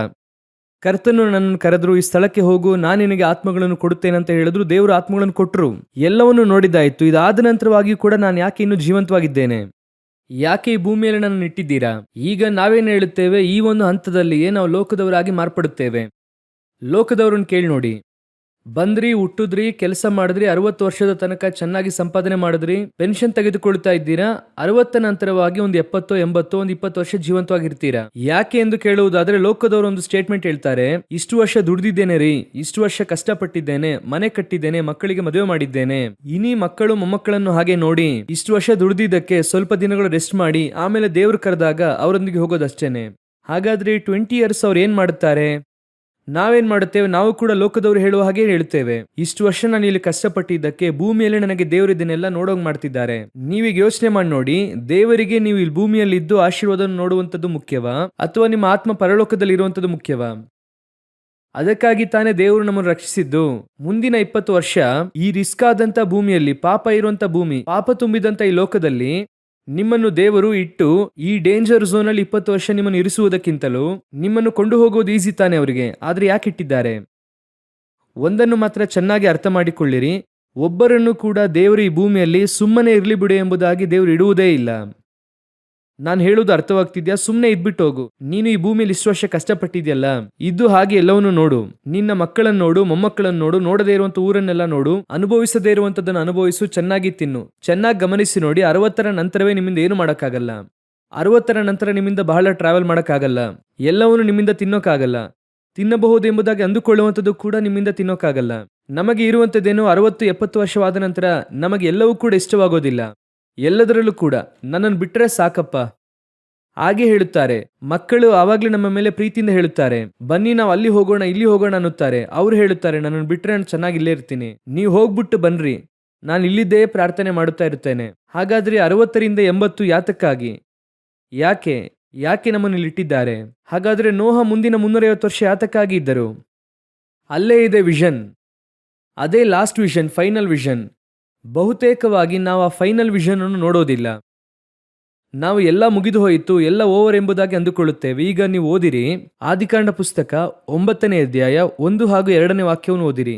ದೇವರು ನೋಹನನ್ನು ಅವನ ಮಕ್ಕಳನ್ನು ಆಶೀರ್ವದಿಸಿ ಅವರಿಗೆ ಬಹು ಸಂತಾನವುಳ್ಳವರಾಗಿ ಹೆಚ್ಚಿರಿ, ಭೂಲೋಕದಲ್ಲೆಲ್ಲ ತುಂಬಿಕೊಳ್ಳಿರಿ, ಭೂಮಿಯ ಮೇಲಿರುವ ಎಲ್ಲಾ ಮೃಗಗಳು, ಆಕಾಶದ ಎಲ್ಲಾ ಪಕ್ಷಿಗಳು, ನೆಲದ ಮೇಲೆ ಹರಿದಾಡುವ ಎಲ್ಲಾ ಕ್ರಿಮಿಗಳು, ಸಮುದ್ರದ ಮೀನುಗಳು ನಿಮಗೆ ಬೆದರಿ ಅಂಜಿಕೊಳ್ಳುವವು, ನಾನು ಅವುಗಳನ್ನೆಲ್ಲ ನಿಮ್ಮ ಸ್ವಾಧೀನಕ್ಕೆ ಕೊಟ್ಟಿದ್ದೇನೆ. ಬಹಳ ಮುಖ್ಯವಾದ ಮಾತೇನು ಗೊತ್ತಾ? ನೋಹನನ್ನು ಅವನ ಮಕ್ಕಳನ್ನು ಆಶೀರ್ವದಿಸಿ ಅವರಿಗೆ ಬಹು ಸಂತಾನವುಳ್ಳವರಾಗಿ ಹೆಚ್ಚಿರಿ. 10ನೇ ಅಧ್ಯಾಯ 1ನೇ ವಾಕ್ಯ ಓದಿರಿ. ನೋಹನ ಮಕ್ಕಳಾದ ಶೇಮ್, ಹಾಮ್, ಯಾಫೇತರ ವಂಶದವರ ಚರಿತ್ರೆಯು. ಜಲಪ್ರಳಯದ ಮೇಲೆ ಅವರಿಗೆ ಮಕ್ಕಳು ಹುಟ್ಟಿದರು. ನೋಹನಿಗೆ ಎಲ್ಲಿ ಮಕ್ಕಳು ಹುಟ್ಟಿದ್ರು ಜಲಪ್ರಳಯವಾದ ನಂತರ? ದೇವರು ನೋಹನನ್ನು ಅವನ ಮಕ್ಕಳನ್ನು ಆಶೀರ್ವದಿಸಿ ಅವರಿಗೆ ಬಹು ಸಂತಾನವುಳ್ಳವರಾಗಿ ಹೆಚ್ಚಿರಿ, ಭೂಲೋಕದಲ್ಲೆಲ್ಲ ತುಂಬಿಕೊಳ್ಳಿರಿ. ಇದು 4 ಕೊಟ್ಟಂತ ವಿಷನ್. ಆದರೆ ಬಹು ಸಂತಾನವುಳ್ಳವರಾಗಿದ್ದು 3 ಮಾತ್ರವೇ, ಶೇಮ್, ಹಾಮ್, ಯಾಫೇತ್. ದೇವರು ನೋಹನನ್ನು ಅವನ ಮಕ್ಕಳನ್ನು ಆಶೀರ್ವದಿಸಿ ಬಹು ಸಂತಾನವುಳ್ಳವರಾಗಿರಿ. ದೇವರು ಸ್ಪಷ್ಟವಾಗಿ ಹೇಳುತ್ತಾರೆ. ಯಾಕೆ 4 ಬಹು ಸಂತಾನವುಳ್ಳವರಾಗುವುದಕ್ಕೆ ಹೇಳಿದ್ರು ಗೊತ್ತಾ? ಇದರ ಮುಂದಿನ ದರ್ಶನ ನೆಕ್ಸ್ಟ್ ಅಬ್ರಹಾಮನಿಗೆ ಓಪನ್ ಆಗುತ್ತದೆ. ಅಬ್ರಹಾಮನಿಗೆ ಏನು ಓಪನ್ ಆಗುತ್ತದೆ? ಇಬ್ರಿಯರಿಗೆ ಬರೆದ ಪುಸ್ತಕ 11ನೇ ಅಧ್ಯಾಯ 9-10 ವಾಕ್ಯಗಳನ್ನು ಓದಿರಿ. ನಂಬಿಕೆಯಿಂದಲೇ ಅವನು ವಾಗ್ದತ್ತ ದೇಶಕ್ಕೆ ಬಂದಾಗ ಅಲ್ಲಿ ಅನ್ಯ ದೇಶದಲ್ಲಿ ಇದ್ದವನಂತೆ ಡೇರೆಗಳಲ್ಲಿ ಇದ್ದುಕೊಂಡು ಪ್ರವಾಸಿಯಾಗಿ ಬದುಕಿದನು. ಅದೇ ವಾಗ್ದಾನಕ್ಕೆ ಸಹಬಾಧ್ಯರಾಗಿದ್ದ ಈಸಾಕನು, ಯಾಕೋಬನು ಅವನಂತೆಯೇ ಡೇರೆಗಳಲ್ಲಿ ವಾಸಿಸಿದರು. ಯಾಕಂದ್ರೆ ಅವನು ಶಾಶ್ವತವಾದ ಅಸ್ಥಿವಾರಗಳುಳ್ಳ ಪಟ್ಟಣವನ್ನು, ಅಂದರೆ ದೇವರು ಸಂಕಲ್ಪಿಸಿ ನಿರ್ಮಿಸಿದ ಪಟ್ಟಣವನ್ನು ಎದುರು ನೋಡುತ್ತಿದ್ದನು. ಅಸ್ಥಿವಾರವುಳ್ಳ ಪಟ್ಟಣ ಯಾವುದು? ಹೊಸ ಯೆರೂಸಲೇಮ್. ಪ್ರಕಟಣೆಯ ಪುಸ್ತಕ 21ನೇ ಅಧ್ಯಾಯ 14ನೇ ವಾಕ್ಯವನ್ನು ಓದಿರಿ. ಪಟ್ಟಣದ ಪ್ರಾಕಾರಕ್ಕೆ 12 ಅಸ್ಥಿವಾರಗಳಿದ್ದವು. ಅವುಗಳ ಮೇಲೆ ಯಜ್ಞದ ಕುರಿಯಾದಾತನ 12 ಮಂದಿ ಅಪೊಸ್ತಲರ ಹೆಸರುಗಳಿದ್ದವು. ಇಲ್ಲಿ ಹೇಳಲ್ಪಟ್ಟಿರುವಂಥದ್ದೇ ಅಸ್ಥಿವಾರವುಳ್ಳ ಪಟ್ಟಣ. ಈ ಅಸ್ಥಿವಾರವುಳ್ಳ ಪಟ್ಟಣದ ರಚನೆ ಏನೆಂಬುದಾಗಿ ನೀವು ನೋಡುವುದಾದರೆ ಚೌಕಟ್ಟಾಗಿರುತ್ತದೆ. ಈ 4 ಸೈಡಿಗೂ 12 ಬಾಗಿಲುಗಳು. ಈ 4 ಸೈಡಲ್ಲೂ ಕೂಡ 4 ಸಂಗತಿಗಳು ಬರಬೇಕು, 4 ಪ್ರಮಾಣ ಬರಬೇಕು. ಆ 4 ಪ್ರಮಾಣವೇ ಈ 4 ಮಕ್ಕಳು, ನೋಹ, ಶೇಮ್, ಹಾಮ್, ಯಾಫೇತ್. 4 ಸಂತತಿ. ಇದಕ್ಕೆ ಆತ್ಮಿಕವಾದ ಗುರುತು ಇದೆ. ಇದು ಎಲ್ಲಿ ಇರುತ್ತದೆ ಅಂದರೆ ಏದೇನಲ್ಲಿ ಇರುತ್ತದೆ. ಒಂದು ನದಿ ಹುಟ್ಟಿ 4 ಶಾಖೆಗಳಾಯಿತು. ಯೇಸು ಕ್ರಿಸ್ತನು ಹೇಳುತ್ತಾರೆ 4 ನೆಲ, 4 ನೆಲದಲ್ಲಿ 4 ಬೀಜ. ಆ 4 ನೆಲವೇ 4 ಶಾಖೆಗಳು. ಆ 4 ನದಿಯಲ್ಲೂ ವೃಕ್ಷಗಳು ಬೆಳೆಯುತ್ತದೆ. ಆ 4 ಒಳಗೊಂಡಿರುವಂಥದ್ದೇ ಆ ಒಂದು ಹೊಸ ಯೆರೂಸಲೇಮ್. ಇದರ ವಿಷನ್ ಅಬ್ರಹಾಮನಿಗೆ ಇದೆ. ದೇವರು ತಾನೇ ಸಂಕಲ್ಪಿಸಿ ನಿರ್ಮಿಸಿದ ಅಸ್ಥಿವಾರವುಳ್ಳ ಪಟ್ಟಣಕ್ಕಾಗಿ ಅವನು ಎದುರು ನೋಡುತ್ತಾ ಇದ್ದನು. ಅಬ್ರಹಾಮನು ಯಾರು? ನೋಹನ ಮುಂದಿನ ಸಂತತಿ. ಅವರಿಗೆ ಆಗಲೇ ಗೊತ್ತಾಗುತ್ತದೆ ದೇವರು ನಮಗೆ ಒಂದು ವಿಷನ್ ಇಟ್ಟಿದ್ದಾರೆ. ಅಬ್ರಹಾಮನನ್ನು ಕರೆದು ಈಗ ಕೇಳಿರಿ, ನಿನ್ನ ಫಸ್ಟ್ ವಿಷನ್ ಏನು? ಕಾನಾನ್ಗೆ ಹೋಗಬೇಕು. ಹೋದ, ಬಂದೆ, 75 ವರ್ಷಗಳಾಯಿತು. ನೆಕ್ಸ್ಟ್ ವಿಷನ್ ಏನು? ಈಸಾಕನು ಹುಟ್ಟಬೇಕು. ಹುಟ್ಟಿದ್ದಾರ? 100ನೇ ವರ್ಷದಲ್ಲಿ ಹುಟ್ಟಿದ್ದಾರೆ. ಓಕೆ, ನಿನಗೆ ಕೊಟ್ಟಂತ ವಾಗ್ದಾನವೇನು?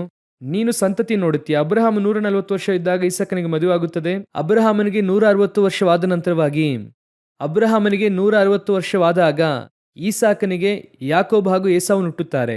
ಆದ್ರಿಂದ ಅಲ್ಲಿ ವಾಕ್ಯ ಹೇಳುತ್ತದೆ ಅಬ್ರಹಾಮನು ಡೇರೆಗಳಲ್ಲಿ ಏಸಾವ ಹಾಗೂ ಯಾಕೋಬನೊಂದಿಗೆ ವಾಸಿಸುತ್ತಿದ್ದರು ಅಂತ. ಹಾಗೆ ತಾನೇ ಈಸಾಕ್ ಯಾಕೋಬನೊಂದಿಗೆ ವಾಸಿಸುತ್ತಿದ್ದರು. ಮೊಮ್ಮಕ್ಕಳನ್ನು 15 ವರ್ಷಕ್ಕಿಂತ ಮುಂಚೆ ನೋಡ್ಬಿಟ್ರು. ಆದರೂ ಅದಾದ ನಂತರ 15 ವರ್ಷ ಅವರು ಜೀವಂತವಾಗಿದ್ದಾರೆ. ಆ 15 ವರ್ಷಗಳ ಕಾಲ ಅವ್ರು ಯಾಕೆ ಜೀವಂತವಾಗಿದ್ದರು ಅಂದ್ರೆ ದರ್ಶನವೇ ಇಲ್ಲದೆ ಸುಮ್ಮನೆ ಏನೋ ಕುತ್ಕೊಳ್ಳೋಕಲ್ಲ, ಏನೋ ಮನೇಲಿ ಒಂದು ಸೈಡಲ್ಲಿ ಚೇರ್ ಮೇಲೆ ಇರೋಕಲ್ಲ. ಅವರಿಗೆ ಕಡೆಯ ದರ್ಶನ ಒಂದು ಇದೆ, ಅದೇ ಹೆವೆನ್ಲಿ ವಿಷನ್. ಇಲ್ಲಿಯವರೆಗೂ ಭೂಮಿಯಲ್ಲಿದ್ದಂಥ ವಿಷನ್ ಮುಗಿಯುತ್ತದೆ, ಹೆವೆನ್ಲಿ ವಿಷನ್ ಆರಂಭವಾಗುತ್ತದೆ. ನೀವು ಇಲ್ಲಿ ಬರುವಾಗ ಯಾತಕ್ಕಾಗಿ ಬಂದ್ರಿ ಎಂಬುದಾಗಿ ಒಂದಿರುತ್ತದೆ, ಇಲ್ಲಿ ಏನು ಮಾಡುತ್ತೀರಾ ಎಂಬುದಾಗಿ ಒಂದಿದೆ, ಇಲ್ಲಿ ಮುಗಿಸಿ ಅಲ್ಲಿ ಏನು ಮಾಡುತ್ತೀರಾ ಎಂಬುದಾಗಿ ಒಂದು ಇದೆ. ಆ ವಿಷನ್ನೇ ಕಡೆ 20 ವರ್ಷ, 30 ವರ್ಷ, 40 ವರ್ಷ ಓಡಿಸುತ್ತದೆ. ನೀವು ಕೆಲವು ಸಮಯದಲ್ಲಿ ಅಂದುಕೊಳ್ಳುತ್ತೀರಲ್ವಾ, ದೇವರು ನನ್ನನ್ನು ಕರೆಯುತ್ತಿಲ್ಲ, ದೇವರು ನನ್ನನ್ನು ಆರಿಸಿಕೊಳ್ಳುತ್ತಿಲ್ಲ, ಯಾಕಾದರೂ ನನ್ನನ್ನು ದೇವರು ಇಟ್ಟಿದ್ದಾರೆ ಅಂತ ಕೇಳುವುದಾದರೆ, ದೇವರು ಯಾವತ್ತೂ ಕೂಡ ಯಾರನ್ನು ಭೂಮಿಯಲ್ಲಿ ಹಾಗೆ ಸುಮ್ಮನೆ ಏನು ಎಂಬುದಾಗಿ ಇಡೋದಿಲ್ಲ. ದೇವರ ಹತ್ರ ಸುಮ್ಮನೆ ಎನ್ನುವಂತಹ ಒಂದು ಮಾತೇ ಇಲ್ಲ. ದೇವರ ಹತ್ರ ಏನಿರೋದಿಲ್ಲ, ಸುಮ್ಮನೆ ಎನ್ನುವಂತ ಮಾತಿರೋದಿಲ್ಲ. ಈ ದೇವದರ್ಶನ ಗುಡಾರದಲ್ಲಿ ಈ ಚೇರು ಸುಮ್ಮನೆ ಇರಲಿ, ಅವರು ಆ ಚರ್ಚಲ್ಲಿ ಸುಮ್ಮನೆ ಇರಲಿ, ಈ ಮರಗಳೆಲ್ಲ ಸುಮ್ಮನೆ ಹಾಗೆ ಮೊಳಕೆ ಬಿಡಲಿ, ಇಲ್ವೇ ಇಲ್ಲ. ಒಂದೊಂದರ ಹಿಂದೆಯೂ ಕೂಡ ದೇವರಿಗೆ ಒಂದು ಉದ್ದೇಶ ಇದೆ, ಎಲ್ಲದರ ಹಿಂದೆ. ಹಾಗಾದ್ರೆ ನಿಮಗೆ ಒಂದು ದಿನ ಎಕ್ಸ್ಟ್ರಾ ಕೊಟ್ಟಿದ್ದಾರೆ ಅಂದ್ರೆ ಕೂಡ ಅದರ ಹಿಂದೆ ಒಂದು ಪರ್ಪಸ್ ಇರುತ್ತದೆ. ಯೇಸು ಯಾವಾಗ ಹುಟ್ಟಬೇಕು, ಯಾವಾಗ ಸಾಯಬೇಕು, ಎಲ್ಲವೂ ಕೂಡ ಪೂರ್ವಯೋಜಿತ. ನೀವು ನಾನು ಯಾವಾಗ ಹುಟ್ಟಬೇಕು, ಯಾವಾಗ ಸಾಯಬೇಕು, ಅದು ಪೂರ್ವಯೋಜಿತ. ಹಾಗಾದ್ರೆ ದೇವರ ಬಳಿಯಲ್ಲಿ ಸುಮ್ಮನೆ ಎನ್ನುವಂತ ಒಂದು ಮಾತಿಲ್ಲ. ಹಾಗಾದ್ರೆ ಕಡೆಯದಾಗಿ ದೇವರಿಗೆ ನಿಮ್ಮ ಮೇಲೆ ಒಂದು ವಿಷನ್ ಇದೆ, ದಿ ಲಾಸ್ಟ್ ವಿಷನ್. ಅದೇನ್ ಗೊತ್ತಾ?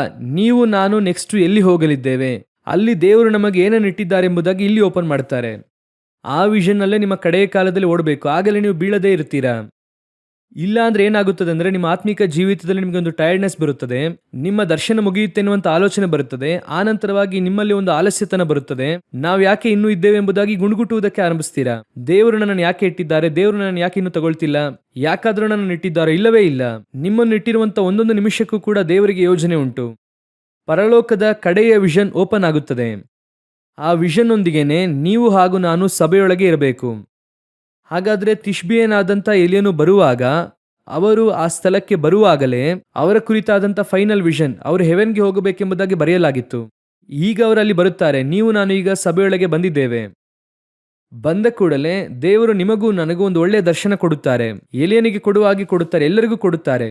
ಆ ದರ್ಶನದಲ್ಲಿ ಎಲಿಯನು ಹೇಳುತ್ತಾರೆ, ಮಳೆಯಾಗಲಿ ಹನಿಯಾಗಲಿ ಬೀಳೋದಿಲ್ಲ ಅಂತ. ಆಗ ಇದ್ದ ದರ್ಶನ ಅದು, ಆಗ ಇದ್ದಂತ ಸೇವೆ, ಅಥವಾ ಆಗ ದೇವರು ಅವನ ಮೂಲಕವಾಗಿ ಮಾಡುವಂತ ಕಾರ್ಯ ಹೇಳಿದ್ರು. ಎಲ್ಲವನ್ನು ಹೇಳಿ ಮುಗಿಸಿದ್ದಾಯಿತು. ಈಗ ಎಲಿಯನನ್ನು ನೋಡಿ ದೇವರು ಹೇಳುವಂತ ಮಾತು ಓದಿರಿ. 1 ಅರಸರುಗಳ ಪುಸ್ತಕ 17ನೇ ಅಧ್ಯಾಯ 2, 3, 4ನೇ ವಾಕ್ಯವನ್ನು ಓದಿರಿ. ತರುವಾಯ ಯೆಹೋವನು ಎಲಿಯನಿಗೆ, ನೀನು ಈ ಸ್ಥಳವನ್ನು ಬಿಟ್ಟು ಪೂರ್ವ ದಿಕ್ಕಿಗೆ ಹೋಗಿ ಯೋರ್ದಾನ್ ಹೊಳೆಯ ಆಚೆಯಲ್ಲಿರುವ ಕೇರೇತ್ ಹಳ್ಳದಲ್ಲಿ ಅಡಗಿಕೋ. ಹಾಗೆ 4ನೇ ವಾಕ್ಯ ಓದೋಣ. ಆ ಹಳ್ಳದ ನೀರು ನಿನಗೆ ಪಾನವಾಗಿರುವುದು, ನಿನಗೆ ಆಹಾರ ತಂದು ಕೊಡಬೇಕೆಂದು ಕಾಗೆಗಳಿಗೆ ಆಜ್ಞಾಪಿಸಿದ್ದೇನೆ ಎಂದು ಹೇಳಿದನು. ಇದು ಎಲಿಯನ ಪ್ರಯಾಣದಲ್ಲಿನ ಮೊದಲನೆಯ ಭಾಗ. ಕರ್ತನು ಈಗ ಕರೆಯುತ್ತಾರೆ. ಆ ವಾಕ್ಯವನ್ನು ಓದುವುದಾದ್ರೆ ಬಹಳ ಆಶ್ಚರ್ಯವಾಗಿರುತ್ತದೆ. ಮೊದಲನೇ ವಾಕ್ಯ ಇದೆಯಲ್ಲ, 1 ಅರಸರುಗಳು 17:1, ಬಹಳ ಆಶ್ಚರ್ಯವಾಗಿರುತ್ತೆ. ನನಗೆ ಆ ವಾಕ್ಯ ಓದುವಾಗೆಲ್ಲ ಎಂತಹ ದೇವ ಮನುಷ್ಯ ಅನಿಸುತ್ತೆ. ಯಾಕಂದ್ರೆ ವಾಕ್ಯ ಏನ್ ಹೇಳುತ್ತದೆ ಅಂದ್ರೆ, ನಾನು ಸೂಚಿಸಿದ ಹೊರತು ಇಂದಿನಿಂದ ಕೆಲವು ವರ್ಷಗಳವರೆಗೆ ಮಳೆಯಾಗಲಿ ಮಂಜಾಗಲಿ ಬೀಳುವುದಿಲ್ಲ. ನಾನು ಸೂಚಿಸಿದ ಹೊರತು. ಕರ್ತನು ಹೇಳಿದ್ರು, ಕರ್ತನು ಹೇಳುವುದಕ್ಕೆ ಹೇಳಿದ್ರು. ಆ ರೀತಿಯಾಗಿ ಏನಿರೋದಿಲ್ಲ. ಅಲ್ಲಿ ಏನಿರುತ್ತದೆ? ನಾನು ಸೂಚಿಸಿದ ಹೊರತು. ಅಲ್ಲಿ ನನ್ನ ಮಾತಿಗನುಸಾರವಾಗಿ ಎನ್ನುವಂತಹ ಧೈರ್ಯ ಯಾಕೆ ಬರುತ್ತದೆ ಅಂದ್ರೆ, ನೆಕ್ಸ್ಟ್ ಹೇಳುತ್ತಾರೆ, ನಾನು ದೇವರ ಸನ್ನಿಧಿ ಸೇವೆ ಮಾಡುವಂತವನೆಂದು. ನಾನು ದೇವರ ಮುಂದೆ ನಿಂತಿರುವವನು, ನಾನು ಹೇಳಿದ್ರೆ ದೇವರು ಕೇಳುತ್ತಾರೆ. ದೇವರ ಮುಂದೆ ನಿಂತಿರುವಂತವನು. ಆ ರೀತಿಯಾಗಿ ಎಲ್ಲರೂ ಕೂಡ ಹೇಳುವುದಕ್ಕೆ ಸಾಧ್ಯವಿಲ್ಲ. ದೇವರ ಮುಂದೆ ನಿಂತಿರುವ ನಾನು ಹೇಳುತ್ತೇನೆ, ನಾನು ಸೂಚಿಸಿದ ಹೊರತು. ಹಾಗಂದ್ರೆ ದೇವರ ಆ ಮಾತನ್ನು ಹಾಗೆ ಘನಪಡಿಸಿ, ಆ ಒಬ್ಬ ವ್ಯಕ್ತಿ ಹೇಳಿದ ಅಂತ 3.5 ವರ್ಷಗಳು ಮಳೆಯಾಗಲಿ ಮಂಜಾಗಲಿ ಬೀಳೋದಿಲ್ಲ. ಎಂತಹ ಒಂದು ಘನವಾದಂಥ ಆತ್ಮಿಕ ಜೀವಿತ ಎಂಬುದಾಗಿ ನೋಡಿ. Standing in front of the god. ಒಂದೊಂದು ಸ್ಥಳದಲ್ಲಿ ಒಂದೊಂದು ವಿಧವಾದಂಥ ದೈವ ಭಕ್ತರು ನೀವು ನೋಡುವುದಕ್ಕೆ ಸಾಧ್ಯ. ಅದರಲ್ಲಿ ಇವರು ಅಮೇಝಿಂಗ್. ದೇವರ ಮುಂದೆ ನಿಲ್ಲುವಂತಹ ನಾನು ಹೇಳುತ್ತೇನೆ, ಮಳೆಯಾಗಲಿ ಮಂಜಾಗಲಿ ಬೀಳುವುದಿಲ್ಲ. ಇದು ಆ ಸೇವೆಯ ಒಂದು ಪಾರ್ಟ್, ಅಥವಾ ದೇವರು ಅವರಿಗೆ ಹೇಳಿದಂಥ ಸೇವೆಯ ಒಂದು ಪಾರ್ಟ್. ಅವರದನ್ನು ಮಾಡಿ ಮುಗಿಸಿದ್ರು. ಅದರೊಂದಿಗೆ ಎಲ್ಲ ಮುಗಿಯಿತಾ ಅಂದ್ರೆ ಇಲ್ಲ. ನಿನ್ನ ಜರ್ನಿಯಲ್ಲಿ ನೀನು ಫಸ್ಟ್ ಹೋಗಬೇಕಾದ ಸ್ಥಳ ಯಾವುದು? ಕೇರಿತ್ ಹಳ್ಳಕ್ಕೆ ಹೋಗು. ನೀನು ಅಲ್ಲಿಗೆ ಹೋಗು, ಅಲ್ಲಿ ನಿನಗೆ ಕಾಗೆಗಳಿಗೆ ಆಜ್ಞಾಪಿಸಿದ್ದೇನೆ. ಅಲ್ಲಿ ನಿನಗೇನು ಬರುತ್ತದೆ? ರೊಟ್ಟಿ ಹಾಗೂ ಮಾಂಸದ ತುಂಡು ಬರುತ್ತದೆ. ರೊಟ್ಟಿ ಮಾಂಸ ಬರುತ್ತದೆ. ಕೇರಿತ್ ಹಳ್ಳದ ನೀರನ್ನು ಕುಡಿಯುವಿ. ಹಳೆಯ ಒಡಂಬಡಿಕೆಯಲ್ಲಿ ಇದು ಯಾವುದಕ್ಕೆ ಹೋಲಿಕೆಯಾಗಿದೆ ಎಂಬುದಾಗಿ ನೋಡುವುದಾದರೆ, ಕರ್ತನು ನಿಮ್ಮನ್ನು ಪ್ರತ್ಯೇಕಿಸಿ, ಇಡೀ ದೇಶವೇ ಕ್ಷಾಮದಲ್ಲಿ ಇದೆ, ನಿಮ್ಮನ್ನು ಪ್ರತ್ಯೇಕಿಸಿ ದೇವರು ಎಲ್ಲಿ ಕರೆತಂದರು? ಪ್ರತ್ಯೇಕವಾದ ಪರಿಶುದ್ಧಾತ್ಮನೆನ್ನುವಂತ ನದಿ ಓಡುವಂತ ಸ್ಥಳಕ್ಕೆ. ಆ ಹಳ್ಳದಲ್ಲಿ ಅವರನ್ನು ಕೂರಿಸಿ ಮಾಂಸ, ಲೋಕಕ್ಕೆ ಬೇಕಾದಂಥದ್ದನ್ನು ಕೊಡುತ್ತಾರೆ. ಅದೇ ಸಮಯದಲ್ಲಿ ರೊಟ್ಟಿ, ಆತ್ಮಿಕ ಆಹಾರವನ್ನು ಕೂಡ ಕೊಡುತ್ತಾರೆ. ಇದು ನೀವು ಫಸ್ಟು. ಅಪೊಸ್ತಲರ ಕೃತ್ಯಗಳು 2ನೇ ಅಧ್ಯಾಯ 40ನೇ ವಾಕ್ಯ ಹೇಳುತ್ತದೆ, ವಕ್ರ ಬುದ್ಧಿಯುಳ್ಳ ಸಂತತಿಯವರಿಂದ ನಿಮ್ಮನ್ನು ನೀವು ತಪ್ಪಿಸಿಕೊಳ್ಳಿರಿ. ಈಗ ಇಸ್ರಾಯೇಲಿನಿಂದಲೇ ಇವೆಲ್ಲವನ್ನು ಕೂಡ ಬಿಟ್ಟು ದೇವರು ಪ್ರತ್ಯೇಕಿಸ್ತಾರೆ. ನಾನು ಹೇಳುವ ಸ್ಥಳಕ್ಕೆ ಹೋಗು, ಅಲ್ಲಿ ತಂಗಿರು. ಅಲ್ಲಿ ನಿನಗೇನು ಬರುತ್ತದೆ? ರೊಟ್ಟಿ ಬರುತ್ತದೆ, ಮಾಂಸದ ತುಂಡು ಬರುತ್ತದೆ. ಅಲ್ಲಿಯ ನದಿಯ ನೀರನ್ನು ಏನು ಮಾಡುತ್ತೀಯ? ಕುಡಿಯುತ್ತೀಯ. ನೀನು ಹೋಗಿ ಅಲ್ಲಿ ಇರು. ಇದುವೇ ನಮ್ಮ ಆತ್ಮಿಕ ಜೀವಿತದ ಪರಲೋಕಕ್ಕೆ ಎತ್ತಲ್ಪಡಬೇಕು ಅಂದ್ರೆ ಫಸ್ಟ್ ಸ್ಪಾಟ್ ಎಂಬುದಾಗಿ ಹೇಳ್ಬಹುದು, ಅಥವಾ ಫಸ್ಟ್ ಟ್ರಾನ್ಸಿಟ್ ಎಂದು ಹೇಳ್ಬಹುದು. ಟ್ರಾವೆಲ್ ಮಾಡುವವರು ಹೇಳುತ್ತಾರೆ, ಫಸ್ಟ್ ಸ್ಪಾಟ್ ಅಲ್ಲೇ ನೀವು ಹೋಗ್ತೀರಾ. ಕರ್ತನು ನಿಮ್ಮನ್ನು ಪ್ರತ್ಯೇಕಿಸಿ ಕರೆತರುತ್ತಾರೆ. ಅದು ಪರಿಶುದ್ಧಾತ್ಮನು ಅರಿಯುವಂತ ಸ್ಥಳವಾಗಿರುತ್ತದೆ. ಅಲ್ಲಿ ಕೂರಿಸಿ ನಿಮಗೆ ಅವಶ್ಯವಾದ ಆಹಾರವನ್ನು ಕೊಡುತ್ತಾರೆ. ಅದೇ ಸಮಯದಲ್ಲಿ ಲೋಕ ಪ್ರಕಾರವಾದಂಥ ಮಾಂಸವನ್ನು ಕೊಡುತ್ತಾರೆ, ಅವಶ್ಯಕತೆಯನ್ನು ಸಂಧಿಸುತ್ತಾರೆ. ನಮ್ಮ ಶಾರೀರಿಕವಾದ ಅವಶ್ಯಕತೆಗಳೇನಿದೆಯೋ ಅದನ್ನು ಕೊಡುತ್ತಾರೆ. ಅದುವೇ ಈಗ ನಾವು ಸಭೆಗೆ ಕರೆತರಲ್ಪಟ್ಟದ್ದು. ಲೋಕದಿಂದ ನಾವೇನಾದ್ವಿ ಪ್ರತ್ಯೇಕಿಸಲ್ಪಟ್ಟು ಒಳಗೆ ಕರೆತರಲ್ಪಟ್ವಿ. ಈ ಕರ್ತನು ಹೇಳುವಂತಹ ಸಭೆಯಲ್ಲಿರಬೇಕು. ನೀನು ಹೋಗಿ ಕೇರಿತ್ ಹಳ್ಳದಲ್ಲಿ ಇರು. ಆರುವಂತಹ ಕಾಗೆ ಇನ್ನೂ ಸ್ವಲ್ಪ 50 ಮೀಟರ್ 100 ಮೀಟರ್ ಎಕ್ಸ್ಟ್ರಾ ಆರಿ ಎಲೆಯನ್ನು ಸ್ವಲ್ಪ ದೂರ ಇದ್ರೆ ಅಲ್ಲಿ ಬಂದು ಕೊಡುತ್ತದ, ಕೊಡೋದಿಲ್ವಾ? ದೇವರಿಂದ ಸಾಧ್ಯವಾ ಇಲ್ವಾ? ಸಾಧ್ಯ. ಆದರೆ ದೇವರು ಹೇಳುವಂಥದ್ದು, ನಾನು ಹೇಳುವಂತಹ ಸ್ಥಳದಲ್ಲಿ ನೀನು ಇರು, ನಿನ್ನ ಅವಶ್ಯಕತೆಗಳೇನು ಸಂಧಿಸಲ್ಪಡುತ್ತದೆ. ಇದು ಮೊದಲನೆಯ ಪ್ರಮಾಣ ಎಂಬುದಾಗಿ ಕೂಡ ಇಟ್ಕೊಳ್ಬಹುದು.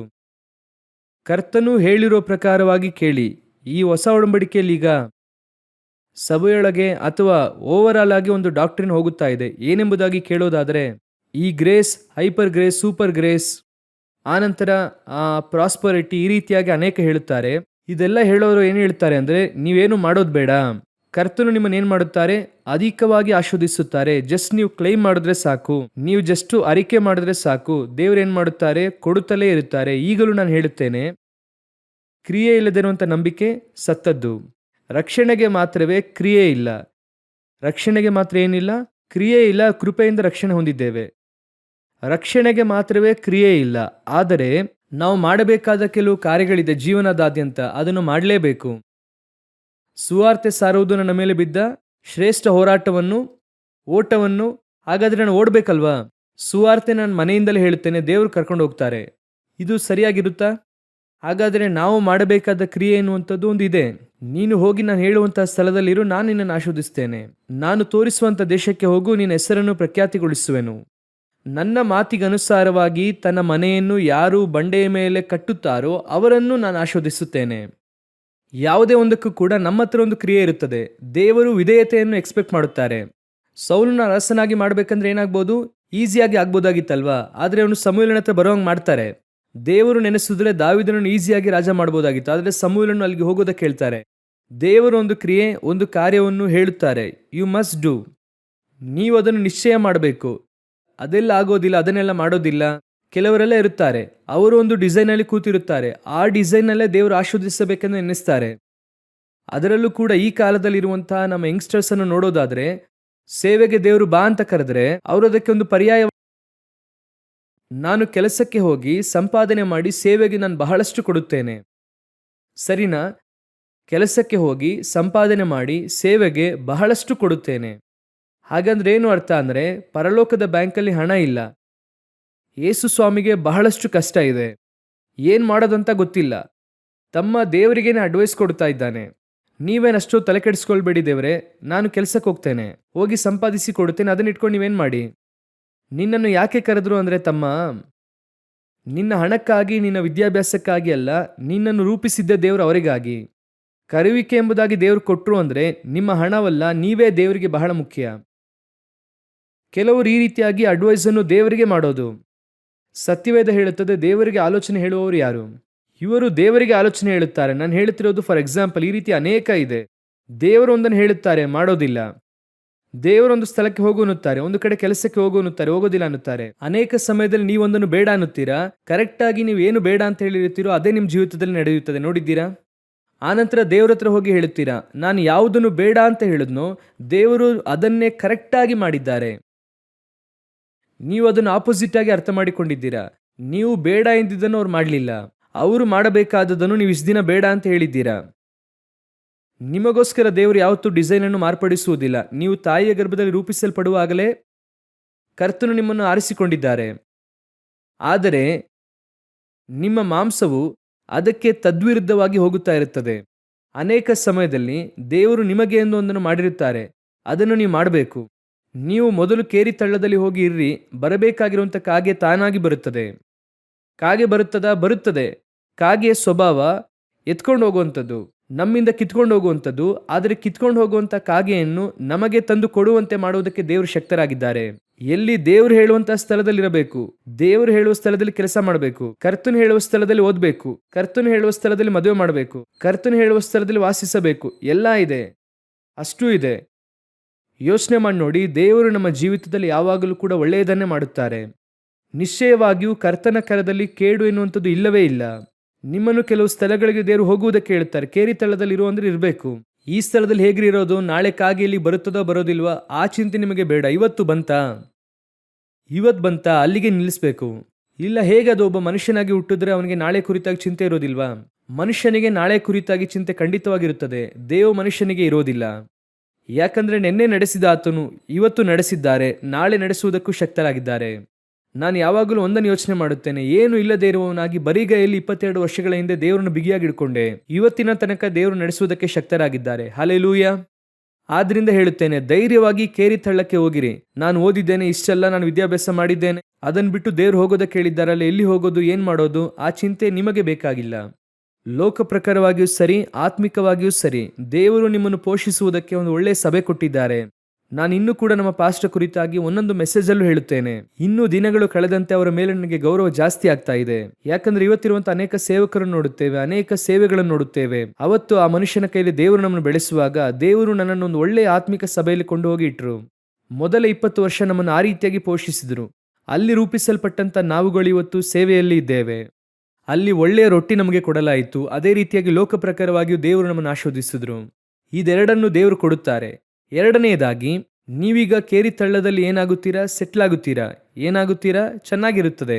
ನೀರು ಅಲ್ಲಿ ಬಹಳ ಪ್ಯೂರ್ ವಾಟರ್ ಬರುತ್ತದೆ, ಒಳ್ಳೆಯ ಮಾಂಸದ ತುಂಡು, ಒಳ್ಳೆಯ ರೊಟ್ಟಿ, ಅದು ಕೂಡ ಫ್ರೆಶ್, ಫ್ರೋಝನ್ ಅಲ್ಲ. ಅದು ಬೆಳಗ್ಗೆ ಬರುತ್ತದೆ, ಸಾಯಂಕಾಲ ಬರುತ್ತದೆ. ತಗೊಂಡ್ವಾ, ತಿಂದ್ವಾ, ಮಲ್ಕೊಂಡ್ವಾ. ತಿನ್ನೋದು, ಮಲ್ಕೊಳ್ಳೋದು, ಕೂತ್ಕೊಳ್ಳೋದು, ಬೇರೆ ಕೆಲಸವೇ ಇಲ್ಲ. ಸ್ತೋತ್ರ ದೇವರೇ, ಪ್ರೈಸ್ ದಿ ಲಾರ್ಡ್. ದೇವರು ನಮ್ಮನ್ನು ಬಹಳ ಚೆನ್ನಾಗಿ ಇಟ್ಟಿದ್ದಾರೆ. ದೇವರು ಹೇಳ್ತಾರೆ, ಸಾಕು, ಎದ್ದು ಇನ್ನೊಂದು ಸ್ಥಳಕ್ಕೆ ಹೋಗು ಅನ್ನುತ್ತಾರೆ. ದೇವರೇ, ಇಲ್ಲಿ ಚೆನ್ನಾಗಿದೆಯಲ್ಲ. ಚೆನ್ನಾಗಿ ತಾನೇ ಹೋಗ್ತಾ ಇದೆ. ನೀವು ನೋಡಿ ದೇವರೇ, ಬೆಳಗ್ಗೆ ಸಾಯಂಕಾಲ ಕಾಗಿ ಕೊಡುತ್ತಾ ಇದೆ. ದೇವರು ಹೇಳುತ್ತಾರೆ, ಕಾಗೆ ಸ್ಟಾಪ್ ಮಾಡುತ್ತೇನೆ. ಕಾಗೆ ಸ್ಟಾರ್ಟ್ ಮಾಡುತ್ತೀರಾ, ಆನಂತರ ನೀರು ಬತ್ತಿ ಹೋಗುತ್ತದೆ.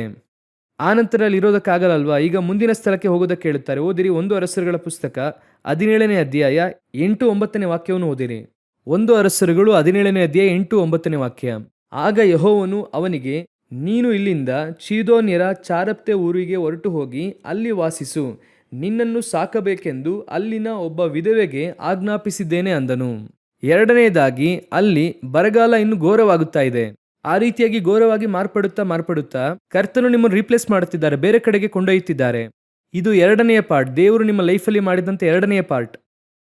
ಬರಗಾಲ ಘೋರವಾಯ್ತಂದ್ರೆ ಏನು ಮಾಡಬೇಕು? ನಮ್ಮ ಪ್ರಕಾರ ನಾವೇನು ಮಾಡುತ್ತೇವೆ, ಮುಂಚೆಗಿಂತಲೂ ಈಗ ಸ್ವಲ್ಪ ಬರಗಾಲ ಅಧಿಕವಾಯಿತು ಅಂದರೆ ನಾವು ಯಾವಾಗಲೂ ಏನು ಮಾಡುತ್ತೇವೆ ಅಂದರೆ ಇರುವುದರಲ್ಲಿಯೇ ಸ್ವಲ್ಪ ಅಡ್ಜಸ್ಟ್ ಮಾಡಿಕೊಂಡು ಹೋಗ್ಬೇಕೆಂಬುದಾಗಿ ಅಂದುಕೊಳ್ತೇವೆ. ಹೌದು ತಾನೇ?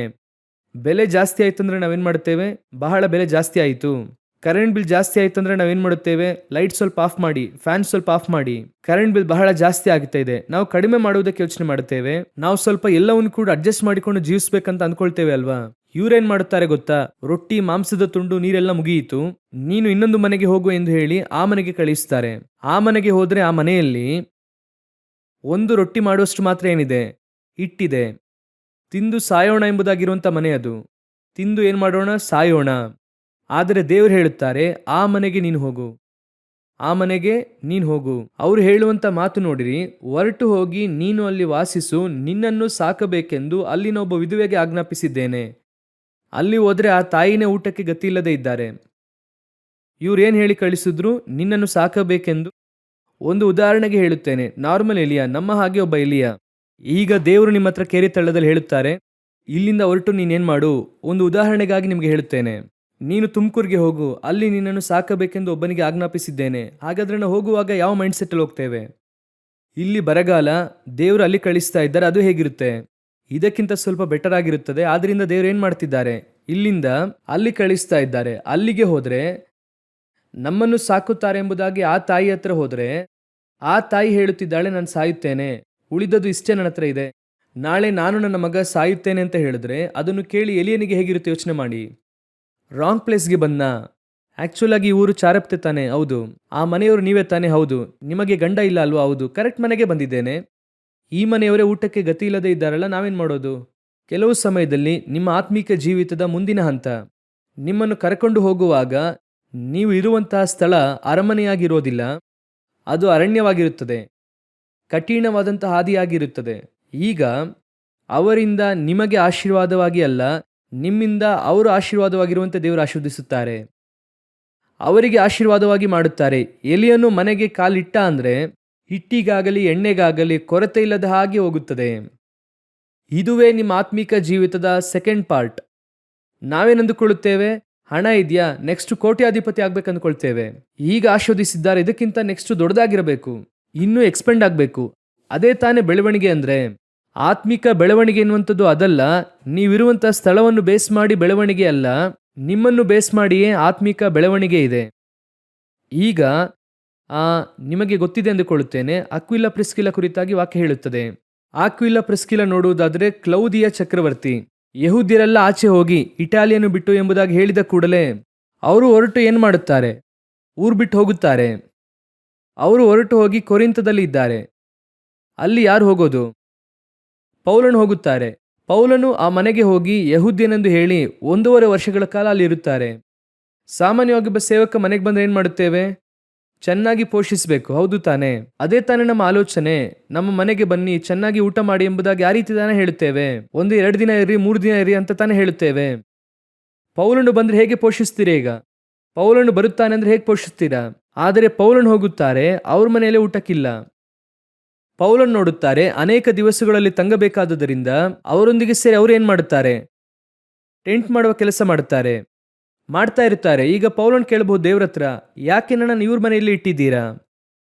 ನಾನು ಸೇವೆಗೆ ಬಂದೆ, ನನ್ನನ್ನು ಪೋಷಿಸುವಷ್ಟರ ಮಟ್ಟಿಗೆ ಇವ್ರಿಗೇನಿಲ್ಲ, ಬಲ ಇಲ್ಲ, ಇವರೇ ಕಷ್ಟಪಡುತ್ತಾ ಇದ್ದಾರೆ. ಸರಿ, ನಾನು ಕೂಡ ಇವರೊಂದಿಗೆ ಸೇರಿ ಕೆಲಸ ಮಾಡುತ್ತಾ ಇದ್ದೇನೆ, ಅದೆಲ್ಲ ಒಂದ್ ಕಡೆ ಇರಲಿ. ನನ್ನನ್ನು ಯಾಕೆ ಇಲ್ಲಿ ಇಟ್ಟಿದ್ದೀರಾ? ಅದು 1.5 ವರ್ಷ ಇಟ್ಟಿದ್ದಾರೆ.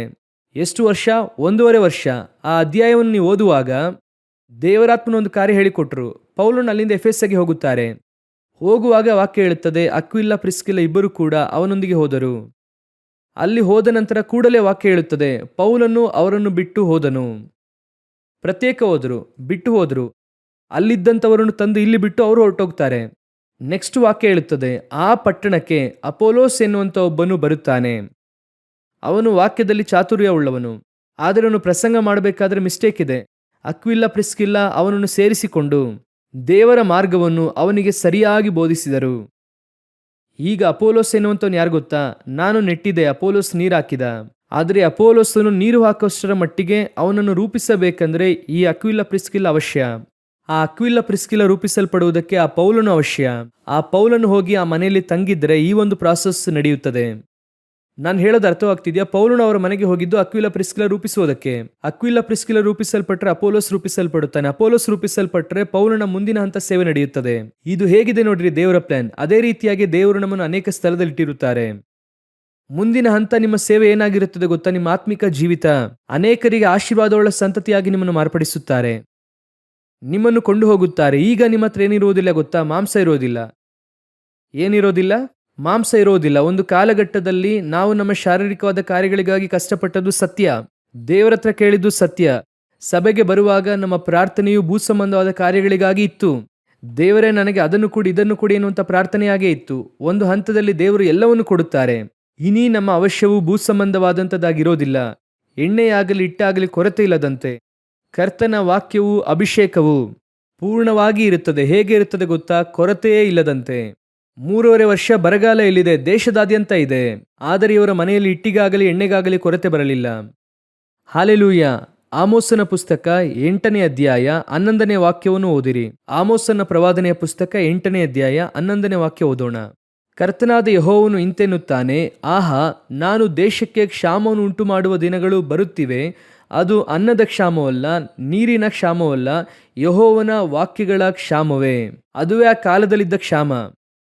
ಕರ್ತನ ವಾಕ್ಯ ಇಲ್ಲ ಇಸ್ರಾಯೇಲಲ್ಲಿ. ಎಲಿಯನು ಹೇಳುತ್ತಾನೆ, ನಾನೊಬ್ಬನು ಮಾತ್ರ ಉಳಿದಿದ್ದೇನೆ. ಎಲ್ಲರೂ ಹೊರಟು ಹೋದ್ರು, ಎಲ್ಲ ಮುಗಿಯಿತು. ದೇವರು ಹೇಳುತ್ತಾರೆ, ನೇರವಾಗಿ ಆ ಚಾರಪ್ತೆ ಮನೆಗೆ ಹೋಗು.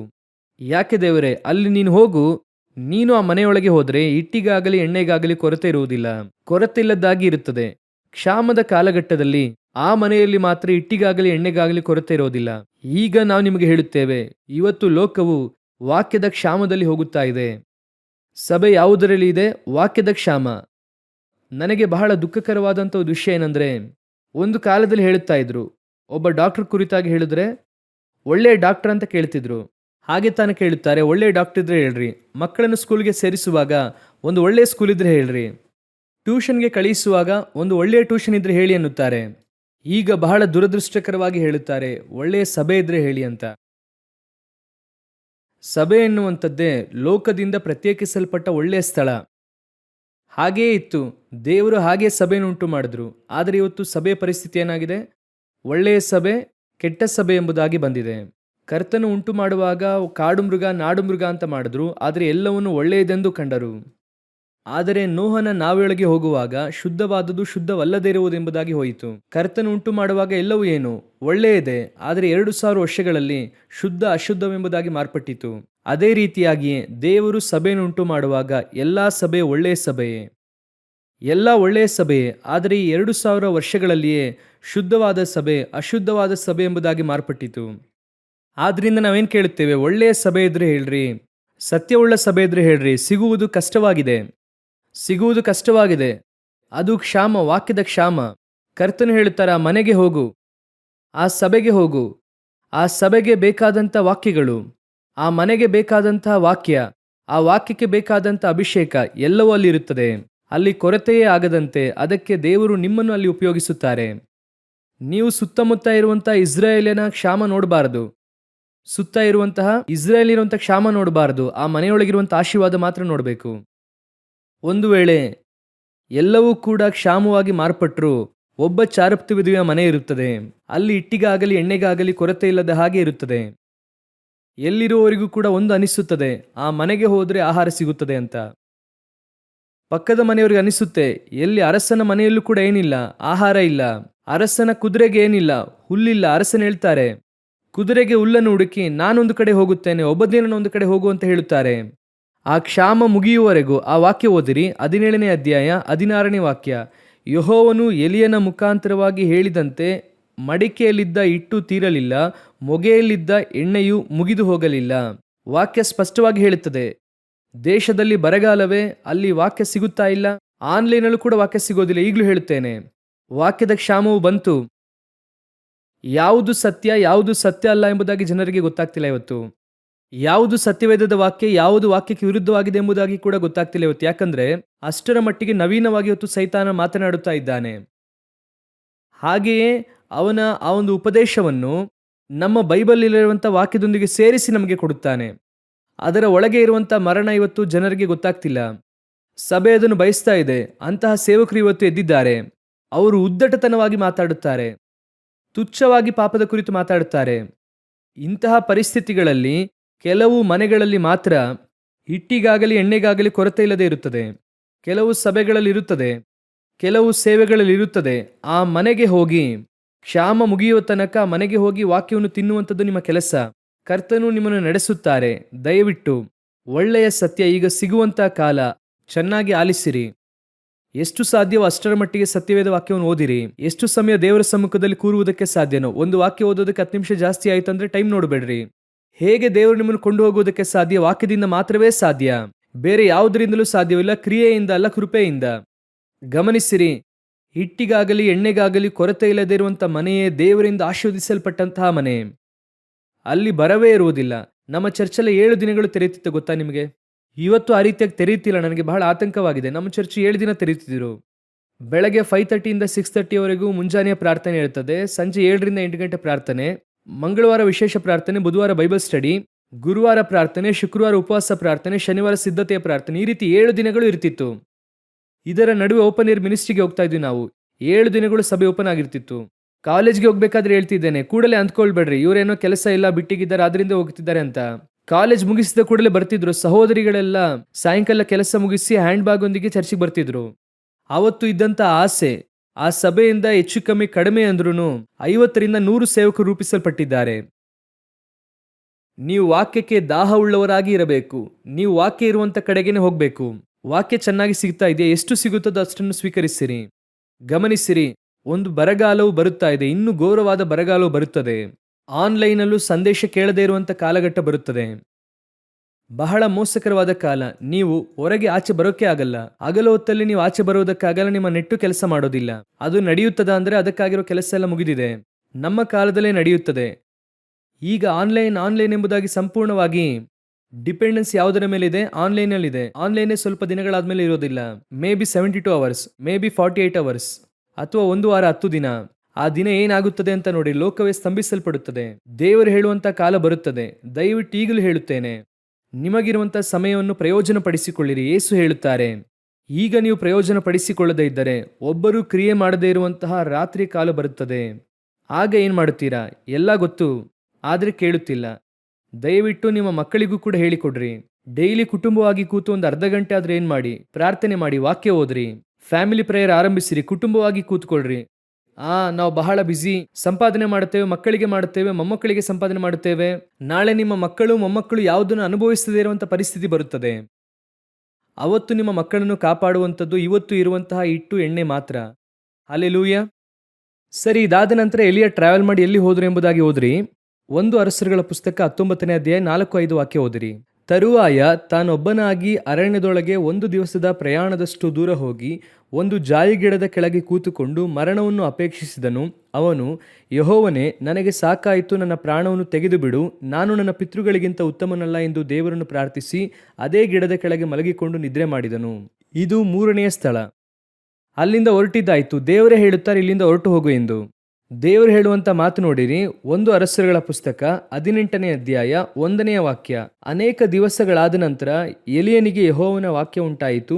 ಬರಗಾಲದ 3ನೆಯ ವರ್ಷದಲ್ಲಿ ಆತನು ಅವನಿಗೆ, ನೀನು ಹೋಗಿ ಆಹಾಬನನ್ನು ಕಾಣು, ನಾನು ದೇಶಕ್ಕೆ ಮಳೆ ಕೊಡುತ್ತೇನೆ ಅಂದನು. ಅವರೇ ಹೇಳುತ್ತಾರೆ, ಈ ಮನೆಯಲ್ಲಿದ್ದುದು ಸಾಕು 3 ವರ್ಷ, ಎಲ್ಲ ಮುಗಿಸಿದ್ದಾಯಿತು, ಎಲ್ಲವೂ ಕೂಡ ಶಾಂತಿಯುತವಾಗಿ ಇದೆ. ಎಲಿಯನಿಗೆ ಈಗ ಏನಿದೆ? ಮೇಲೆ ರೂಮ್ ಇದೆ, ಹೋದ್ವಿ, ಕೆಳಗೆ ಕರೆಯುತ್ತಾರೆ, ಟೈಮಿಗೆ ಕರೆಕ್ಟಾಗಿ ತಿನ್ನೋದು, ಮೇಲೆ ಪ್ರಾರ್ಥನೆ ಮಾಡೋದು, ಎಲ್ಲ ಚೆನ್ನಾಗಿ ಹೋಗ್ತಿದೆ, ಪೀಸ್ಫುಲ್ ಆಗಿ ಹೋಗ್ತಿದೆ. ಕರ್ತನು ಈಗ ಕರೆದು ಹೇಳುತ್ತಾರೆ, ನೀನು ಹೋಗಿ ಯಾರನ್ನು ಕಾಣು? ಆಹಾಬನನ್ನು ಕಾಣು. ಈಗ ನಿಮ್ಮ ಮೈಂಡ್ ಹೇಗಿರುತ್ತೆ? ಕೇರಿ ತಳ್ಳದಲ್ಲಿದ್ವಿ, ಅಲ್ಲಿಂದ ಚೆನ್ನಾಗಿ ಚಾರಪ್ತಿ ವಿಧಿಯ ಮನೆಗೆ ಬಂದ್ವಿ, ಕರ್ತನು ಚೆನ್ನಾಗಿ ಪೋಷಿಸಿದ್ರು 3 ವರ್ಷ. ಈಗ ದೇವರು ಯಾರನ್ನು ನೋಡೋಕೆ ಹೇಳ್ತಿದ್ದಾರೆ? ಅರಸನನ್ನು ನೋಡೋಕೆ ಹೇಳ್ತಿದ್ದಾರೆ. ಮೈಂಡ್ ಸೆಟ್ ಹೇಗಿರುತ್ತೆ? ಓಕೆ, ದೇವರಿಗೆ ಏನ್ ಮಾಡ್ತಿದ್ದಾರೆ? ನಮ್ಮನ್ನು ಇನ್ನೂ ಸ್ವಲ್ಪ ಅಪ್ಗ್ರೇಡ್ ಮಾಡ್ತಿದ್ದಾರೆ. ನಾವು ಸ್ವಲ್ಪ ಮೇಲಿನ ಹಂತಕ್ಕೆ ಹೋಗ್ತಿದ್ದೇವೆ, ಅರಸನನ್ನು ನೋಡಕ್ ಹೋಗ್ತಿದ್ದೇವೆ. ಮಳೆ ಮಂಜು ಬೀಳುತ್ತದೆ ಅಂತ ಹೇಳ್ತಿದ್ದಾರೆ. ಅದನ್ನು ಹೇಳಿದ ಕೂಡಲೇ ಅರಸ ಏನ್ ಮಾಡುತ್ತಾನೆ? ಅಪ್ಕೊಂಡು ನಮ್ಮನ್ನು ಕರ್ಕೊಂಡು ಹೋಗಿ, ನಾವು ಎಲ್ಲಿ ಆಗಿದ್ರೆ ಆ ರೀತಿ ಅಂದ್ಕೊಳ್ತಾ ಇದ್ವಿ. ಓಕೆ, ಈಗ ಮನೆಯಿಂದ ದೇವರು ನಮ್ಮನ್ನು ಎಲ್ಲಿ ಕಳಿಸ್ತಾ ಇದ್ದಾರೆ? ಅರಮನೆಗೆ ಕಳಿಸ್ತಾ ಇದ್ದಾರೆ. ಹಾಗಂದ್ರೆ ಅಂತಿಮ ಏನಾಗಿತ್ತು ಎಂಬುದಾಗಿ ನೋಡುವುದಾದ್ರೆ, ನೀವು ಓದಿದಂಥ ವಾಕ್ಯ 1 ಅರಸ 19ನೇ ಅಧ್ಯಾಯ 4-5 ವಾಕ್ಯ ಹೇಳುತ್ತದೆ. ಅವನು ಅಲ್ಲಿಂದ ಅಡವಿಗೆ ಪ್ರಯಾಣ ಮಾಡಿ ಒಂದು ಜಾಲಿಗಿಡದ ಕೆಳಗೆ ಮಲಗಿಕೊಂಡು, ಸಾಕು ಕರ್ತನೆ, ನಾನು ಸಾಯುತ್ತೇನೆ ಎಂದನು. ಇದೇನಿದು? ಇದು ಬೇರೆ ರೀತಿ ಇದೆಯಲ್ಲ. ಅವನು ಮಳೆ ಮಂಜು ಬೀಳುತ್ತದೆ ಅಂದ್ರೆ ಮಳೆ ಬೀಳುತ್ತೆ, ಆಶೀರ್ವಾದ ಬಂತು, ಎಲ್ಲ ಓವರ್. ಈಗ ಎಲಿಯನನ್ನು ಮೇಲೆ ಇಟ್ಟುಕೊಂಡು ಕೊಂಡಾಡಬೇಕಾದ ವ್ಯಕ್ತಿ ಈಗ ಕಣ್ಮುಂದೆ ಎಲಿಯ ಅದ್ಭುತವನ್ನು ಮಾಡ್ತಿದ್ದಾರೆ. ಪ್ರಾರ್ಥನೆ ಮಾಡುತ್ತಾರೆ, ಅಂಗ ಎಷ್ಟು ಮೋಡ, ಮಳೆ ಮೇಲಿಂದ ಸುರಿತಾ ಇದೆ. ಆಹಾಬನು ಹೊರಟು ಹೋಗುತ್ತಾರೆ. Everything is over. 3 ವರ್ಷ ಸಮಸ್ಯೆ ಸಾಲ್ವ್ ಆಯಿತು. ಇನ್ಮುಂದೆ ಆಹಾಬನು ಎಲಿಯನನ್ನು ಮೇಲೆ ಇಟ್ಟು ಅವನನ್ನು ಮೆರೆಸಬೇಕು, ಅದೇ ನಡಿಬೇಕು. ಆದರೆ ನಡೆದಿದ್ದೇನು? ಮೊದಲು ಕೇರಿ ತಳ್ಳದಿಂದ ನೆಕ್ಸ್ಟ್ ಹೋದದ್ದು ಎಲ್ಲಿಗೆ? ಚಾರಪ್ತ ವಿಧವೆಯ ಮನೆಗೆ. ನೆಕ್ಸ್ಟ್ ನಾನು ಹೋದದ್ದು ಎಲ್ಲಿಗೆ? ಅರಣ್ಯ. ಒಂದು ಜಾಲಿ ಗಿಡ, ಮುಳ್ಳಿನ ಗಿಡ, ಅದರ ಕೆಳಗೆ ಮಲಗಿಕೊಂಡಿದ್ದಾರೆ. ಸಾಕು ಕರ್ತನೆ, ನಾನು ಸಾಯುತ್ತೇನೆ. ಹಾಗೆ ಮಿನಿಸ್ಟ್ರಿ ಟಾಪಲ್ಲಿ ಇದೆ. ಇಸ್ರಾಯೇಲಲ್ಲೇ ಎಲಿಯನಂತಹ ಸೇವಕ ಇನ್ನೊಬ್ಬನೆಲ್ಲೂ ಇಲ್ಲ. ಅವನ ಹಾಗೆ ಸೂಪರ್ ಆದಂಥ ವ್ಯಕ್ತಿ ನೀವೆಲ್ಲೂ ನೋಡೋಕ್ಕಾಗಲ್ಲ. ಮಳೆ ಬೀಳ್ಬೇಕಂದ್ರೆ ಬೀಳುತ್ತೆ, ಬೆಂಕಿ ಅಂದ್ರೆ ಬೀಳುತ್ತೆ. ಅವನಂತಹ ವ್ಯಕ್ತಿಯನ್ನು ನೀವು ನೋಡೋಕ್ಕಾಗಲ್ಲ. ಅಂತಹ ಮನುಷ್ಯನ ಸೇವೆ ಇವತ್ತು ಎಲ್ಲಿದೆ? ಒಂದು ಜಾಲಿ ಗಿಡದ ಕೆಳಗೆ ಮಲಗಿಕೊಂಡಿದೆ. ಎಂತಹ ಪರಿಸ್ಥಿತಿಯಲ್ಲಿದೆ?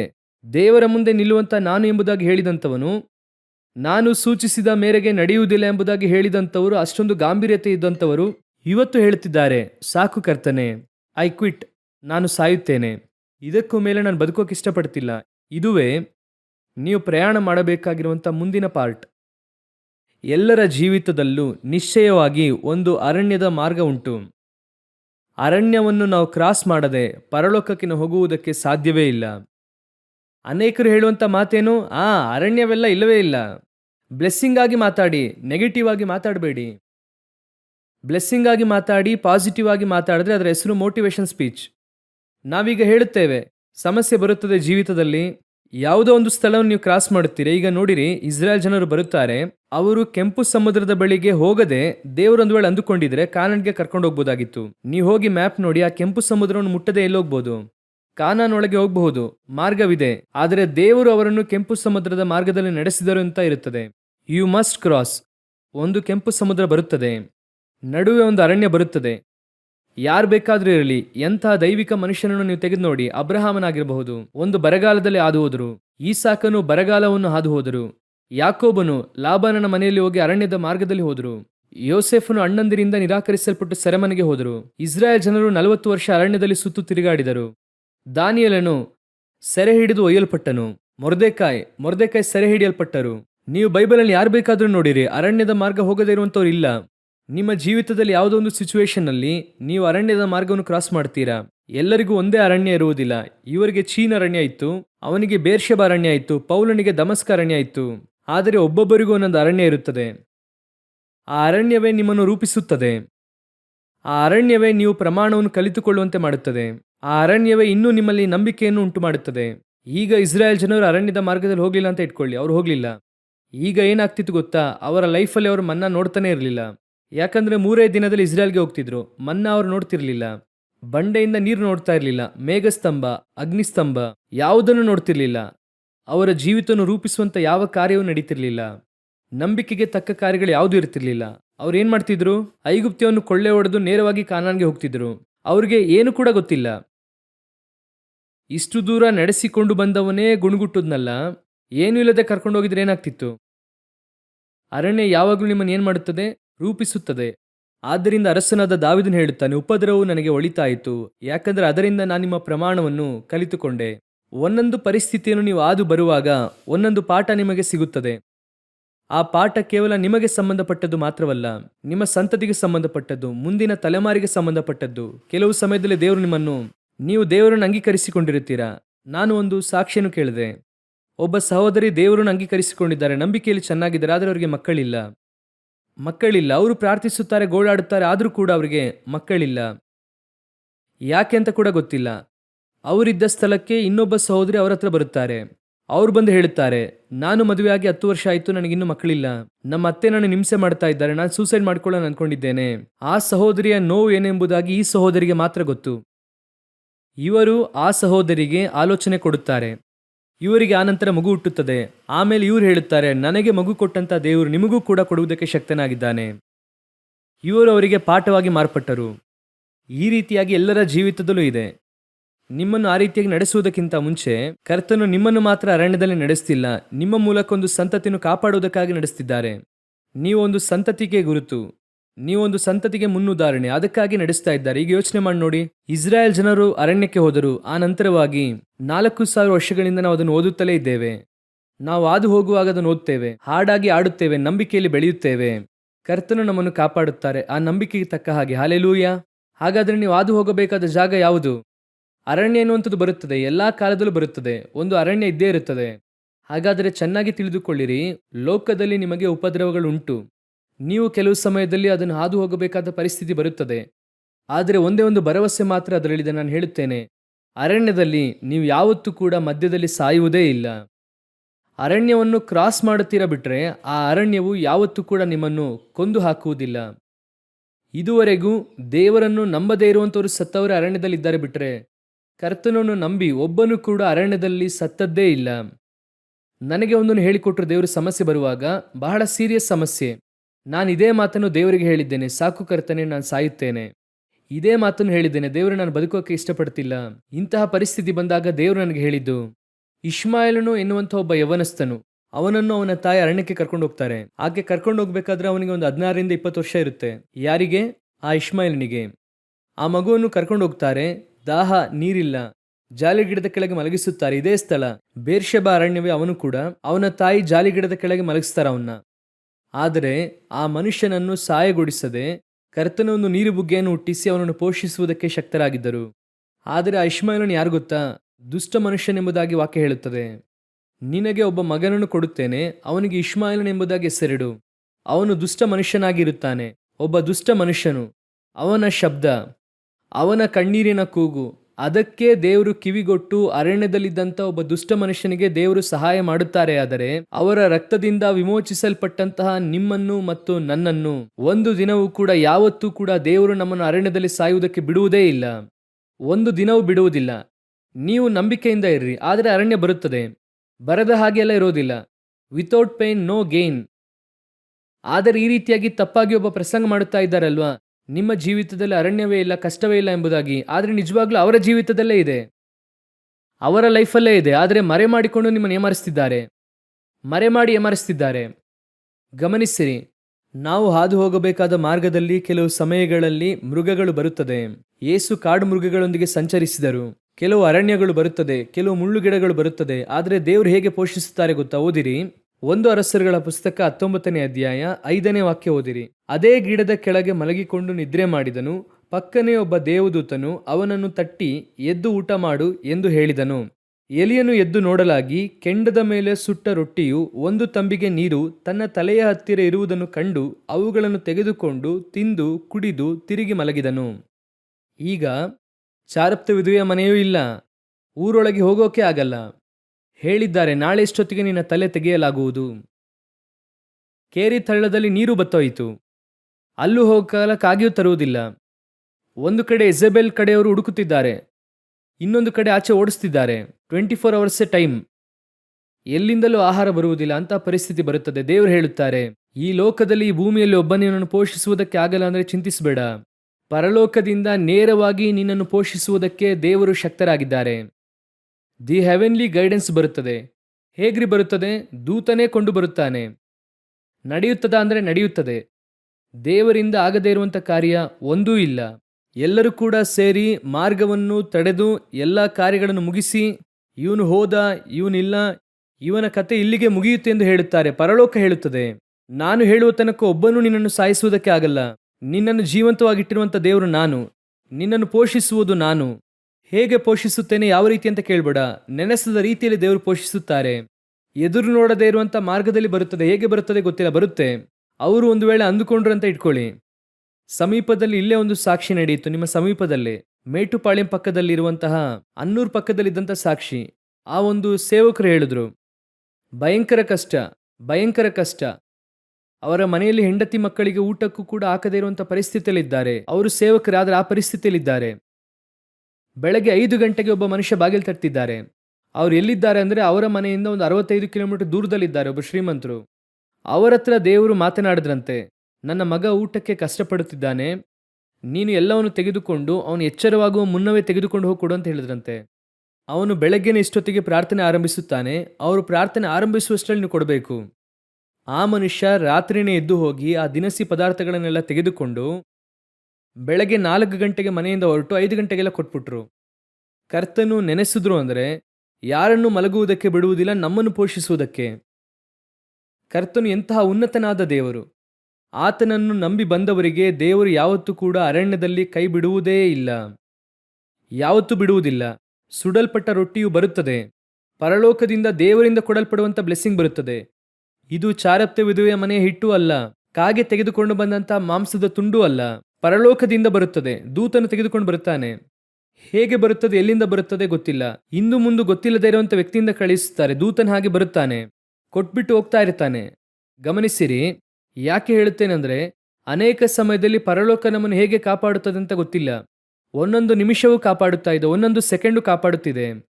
ಪರಲೋಕವು ಆಕಾಶದಿಂದ ದೂತನನ್ನು ಕಳುಹಿಸುತ್ತದೆ. ಎಲ್ಲ ಪರಿಸ್ಥಿತಿಗಳಲ್ಲೂ ನಮ್ಮನ್ನು ಪೋಷಿಸುತ್ತಾ ಇರುತ್ತದೆ. ಆದರೆ ದೇವರು ಆ ಅರಣ್ಯಕ್ಕೆ ನೇರವಾಗಿ ನಮ್ಮನ್ನು ನಡೆಸ್ತಾರೆ. ಅದನ್ನು ನೀವು ಕ್ರಾಸ್ ಮಾಡಿಯೇ ಹೋಗಬೇಕು, ಬೇರೆ ಮಾರ್ಗವಿಲ್ಲ. You must cross.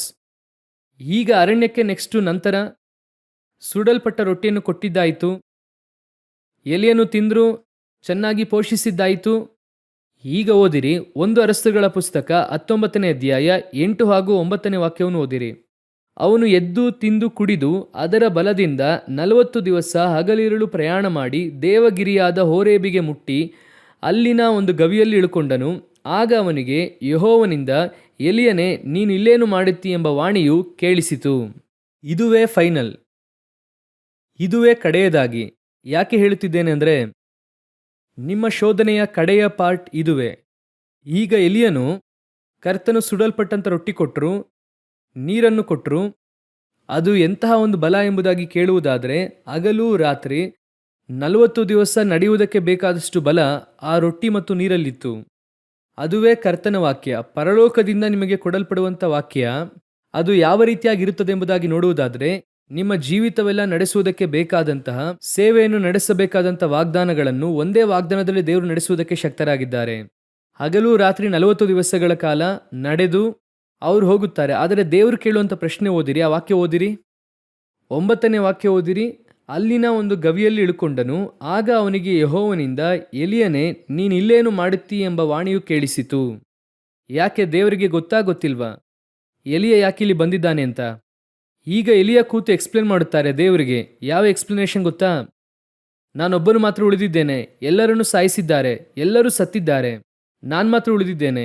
ಇಷ್ಟು ಹೇಳಿ ಮುಗಿಸಿದ ಕೂಡಲೇ ನೆಕ್ಸ್ಟು ಓದಿರಿ, 13ನೇ ವಾಕ್ಯವನ್ನು ಓದಿರಿ. ಆಗ ಎಲಿಯನೇ, ನೀನು ಇಲ್ಲೇನು ಮಾಡುತ್ತೀ ಎಂಬ ವಾಣಿಯು ಕೇಳಿಸಿತು. ಮತ್ತೆ ಸೇಮ್ ಕ್ವಶನ್. ಇಲ್ಲೇನು ಮಾಡ್ತಿದ್ಯಾ ನೀನು?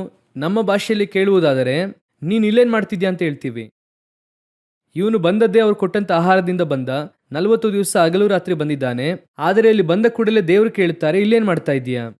ಇವರೀಗ ಕೂತ್ಕೊಂಡು ಎಲ್ಲವನ್ನು ಎಕ್ಸ್ಪ್ಲೇನ್ ಮಾಡ್ತಾ ಇದ್ದಾರೆ ದೇವರಿಗೆ. ಈ ರೀತಿ ಯೆಜೆಬೆಲ್ ಹುಡುಕುತ್ತಾ ಇದ್ದಾಳೆ. ಎಲ್ಲರೂ ಓಡಿ ಹೋದರು, ಬಾಳನ ಮುಂದೆ ಮೊಣಕಾಲು ಊರಿದರು, ನಮಸ್ಕರಿಸಿದರು, ನಾನು ಮಾತ್ರ ಉಳಿದಿದ್ದೇನೆ.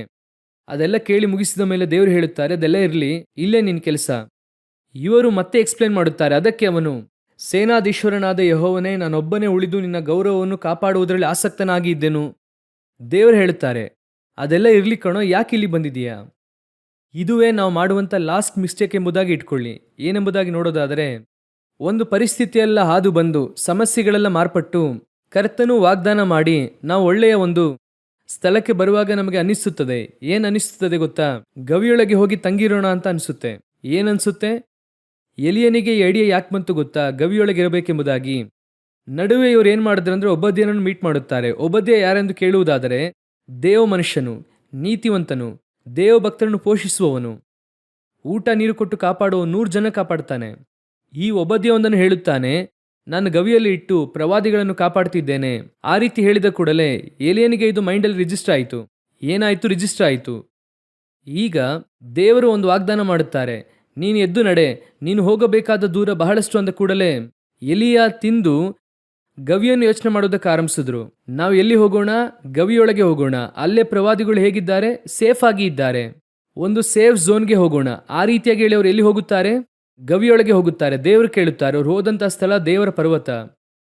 ಎಲ್ಲಿದೆ ಗೊತ್ತಾ? ಅದು ಐಗುಪ್ತದಲ್ಲಿ ಇದೆ. ಮೋಶೆ ಮುಳ್ಳಿನ ಗಿಡ ನೋಡಿದ್ರಲ್ವಾ, ಆ ಸ್ಥಳ. ನಾವೀಗ ಓದುವಾಗ ಅದು ಹೇಗಿರುತ್ತದೆ ಗೊತ್ತಾ? ಅವನು ಆಹಾರದ ಬಲದಿಂದ 40 ದಿವಸ ಹಗಲು ಇರಲು ದೇವರ ಪರ್ವತ ಎನ್ನುವಂತ ಹೋರೇಬಿಗೆ ನಡ್ಕೊಂಡು ಹೋದನು. ಅದಕ್ಕೆ ಹೆಸರೇ ಗಾಡ್ಸ್ ಮೌಂಟೇನ್. ಅಲ್ಲಿ ಮೋಶೆ ದೇವರನ್ನು ನೋಡಿದ್ದಾರೆ. ಮುಳ್ಳಿನ ಗಿಡದ ಮಧ್ಯದಲ್ಲಿ ಕರ್ತನು ಮಾತನಾಡಿದ್ದಾರೆ, ಭಯಂಕರ ಸ್ಪಿರಿಚುವಲ್ ಪ್ಲೇಸ್, ನಾನು ಅಲ್ಲಿ ಹೋಗುತ್ತೇನೆ, ಅಲ್ಲಿ ಹೋದ್ರೆ ಸೇಫ್. ಗವಿಯೊಳಗೆ ತಂಗಿದ್ವಿ ಅಂದ್ರೆ ಊಟ ನೀರೆಲ್ಲ ನೋಡ್ಕೊಳ್ತಾರೆ, ಯಾವ ಪ್ರಾಬ್ಲಮ್ ಇರೋದಿಲ್ಲ. ಬಂದು ಸೇರಿದ ನಂತರವಾಗಿ ದೇವರು ಕೇಳುತ್ತಾರೆ, ನಿನಗೆ ಇಲ್ಲೇನು ಕೆಲಸ? ಇಲ್ಲ ದೇವರೇ, ಈ ರೀತಿಯಾಗಿ ನಿನಗೆ ಇಲ್ಲೇನು ಕೆಲಸ? ಕರ್ತನು ಈಗ ಹೇಳುತ್ತಾರೆ, 15ನೇ ವಾಕ್ಯ ಓದ್ರಿ. ಆಗ ಯೆಹೋವನು ಅವನಿಗೆ, ನೀನು ಬಂದ ದಾರಿಯಿಂದ ಹಿಂದಿರುಗಿ ದಮಸ್ಕದ ಅರಣ್ಯಕ್ಕೆ ಹೋಗು. ದಮಸ್ಕದ ಮಾರ್ಗವಾಗಿ ಅರಣ್ಯಕ್ಕೆ ಹೋಗು. ದಮಸ್ಕ ಎಲ್ಲಿದೆ ಗೊತ್ತಾ? ಗಮನಿಸಿರಿ, ಇದು ಅವರಿದ್ದಂಥ ಬೇರ್ಷೆಬ ಅರಣ್ಯ. ಇದರ ಕೆಳಗೆ ಏನಿದೆ? ಹೋರೆ ಪರ್ವತ ಇದೆ. ದಮಸ್ಕ ಎಲ್ಲಿದೆ ಗೊತ್ತಾ? ಮೇಲೆ ಸಿರಿಯಾದಲ್ಲಿ ಇದೆ. ಎಲ್ಲಿ? ಇಸ್ರಾಯೇಲಿನ ಮೇಲಿದೆ, ಗಲಿಲಾಯದ ಮೇಲಿದೆ. ಈಗ ಇವರು 40 ದಿವಸ ಹಗಲಿರುಳು ಯಾವುದರಿಂದ ನಡೆದಿದ್ದಾರೆ? ಕೆಳಗೆ ನಡೆದಿದ್ದಾರೆ. Wrong direction. ಆದರೆ ಯಾವ ಬಲದಿಂದ ನಡೆದಿದ್ದಾರೆ? ದೇವರು ಕೊಟ್ಟಂತ ಆಹಾರ ಬಲದಿಂದ ನಡೆದಿದ್ದಾರೆ. ಕರ್ತನು ಕೊಟ್ಟಂತ ವಾಗ್ದಾನ, ಕರ್ತನು ಕೊಟ್ಟಂತ ಆಶೀರ್ವಾದ, ಇದನ್ನು ಇಟ್ಟುಕೊಂಡು ಈ ವಾಕ್ದಿಂದ ರಾಂಗ್ ಡೈರೆಕ್ಷನ್. ಇದುವೇ ಫೈನಲ್ ಆಗಿ ನಾವು ಮಾಡುವಂಥ ತಪ್ಪು. ಒಂದು ಕಾಲಘಟ್ಟ ನಾವು ಎಲ್ಲಿಗೆ ಬಂದ್ವಿ? ಕೇರಿ ತಳ್ಳಕ್ಕೆ ಬಂದ್ವಿ, ಸಭೆಗೆ ಬಂದ್ವಿ. ದೇವರು ನಮ್ಮನ್ನು ಚೆನ್ನಾಗಿ ಪೋಷಿಸಿದ್ರು. ಆನಂತರ ನಮ್ಮನ್ನು ಕರ್ಕೊಂಡು ಹೋಗಿ ಇಟ್ಟು ಎಣ್ಣೆ ಕೊಡುವಂಥವರನ್ನಾಗಿ ಮಾರ್ಪಡಿಸಿದ್ರು. ಒಂದು ಅರಣ್ಯಕ್ಕೆ ನೇರವಾಗಿ ನಡೆಸಿದ್ರು. ಅಲ್ಲಿಂದ ಜೀವಂತವಾಗಿ ಕಾಪಾಡುತ್ತಾರೆ, ಎಲ್ಲ ನಡೆಯುತ್ತದೆ. ಆದರೆ ಈಗ ಆಶೀರ್ವಾದ ಬಂತು, ಒಳ್ಳೆಯ ಬಲ ಬಂತು. ಈಗ ಆಹಾರದ ಸಮಸ್ಯೆಯೇ ಇಲ್ಲ. 40 ದಿವಸ ಸಮಸ್ಯೆ ಇರುವುದಿಲ್ಲ. ಯಾಕಂದ್ರೆ ಅಷ್ಟರ ಮಟ್ಟಿಗೆ ದೇವರು 40 ಡೇಸ್ಗೆ ಬೇಕಾದ ಆಹಾರ ಕೊಟ್ಟರು. ಜೀವಿತಕ್ಕೆ ಬೇಕಾದ ಆಶೀರ್ವಾದ ಇದೆ. ಈಗ ಯೋಚನೆ ಮಾಡಿ ನೋಡಿ, ಅನೇಕರಿಗೆ ಮನೆ ಇದೆ, ಒಂದು ಮಟ್ಟಿಗೆ ಸಾಯುವ ತನಕ ಬೇಕಾದಷ್ಟು ಸೌಕರ್ಯ ಇದೆ, ಮಕ್ಕಳಿಗೂ ಕೂಡ ಕೊಡುವಷ್ಟರ ಮಟ್ಟಿಗೆ ಇದೆ. ಈಗ ಅವರಿಗೆ ಈ ಆಹಾರದ ಸಮಸ್ಯೆಯು ಆ ರೀತಿಯಾಗಿ ಯಾವುದೂ ಇಲ್ಲ. But they are walking in the wrong direction. ಈಗ ಅವರು ಹೋಗುತ್ತಾ ಇರುವಂಥ ಮಾರ್ಗ ಯಾವುದು? Safe zone. ಹೇಗೆ ಹೋಗುತ್ತಾ ಇದ್ದಾರೆ? ದೇವರು ಪೋಷಿಸಿದ್ರು. ಒಂದು ದಿನ ನಾವು ಕಷ್ಟಪಟ್ವಿ, ಸತ್ಯ. ಒಂದು ದಿನ ಅರಣ್ಯದಲ್ಲಿ ಇದ್ವಿ, ಸತ್ಯ. ಸಾವಿಗೀಡಾಗುವ ಹಾಗೆ ನಡೆದ್ವಿ, ಸತ್ಯ.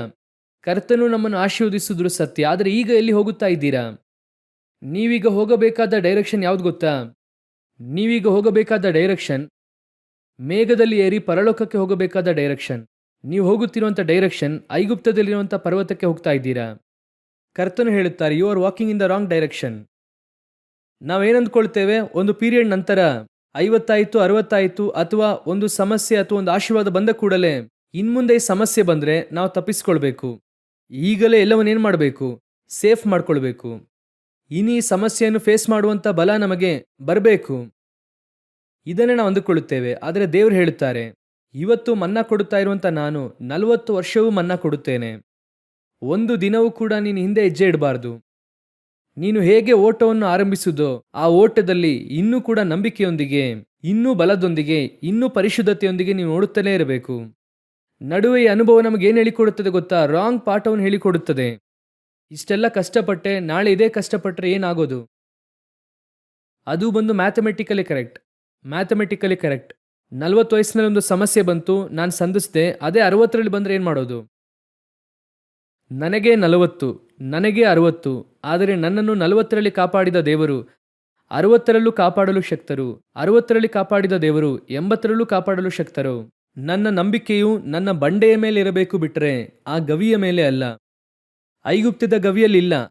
ಅನೇಕರು ಲಾಸ್ಟ್ ಆಗಿ ಇಲ್ಲೇ ಸಮಸ್ಯೆ ಮಾಡುತ್ತಾರೆ. ಈಗ ನೋಡಿ, ಅಬ್ರಹಾಮನು ಶ್ರೀಮಂತನಾಗುತ್ತಾನೆ. ಅವನ ಆಸ್ತಿ ಬಹಳಷ್ಟು ಇತ್ತು. ಆದರೆ ಅವರು ತನ್ನ ಕುರಿತಾಗಿ ಏನು ಹೇಳುತ್ತಾರೆ ಓದಿರಿ.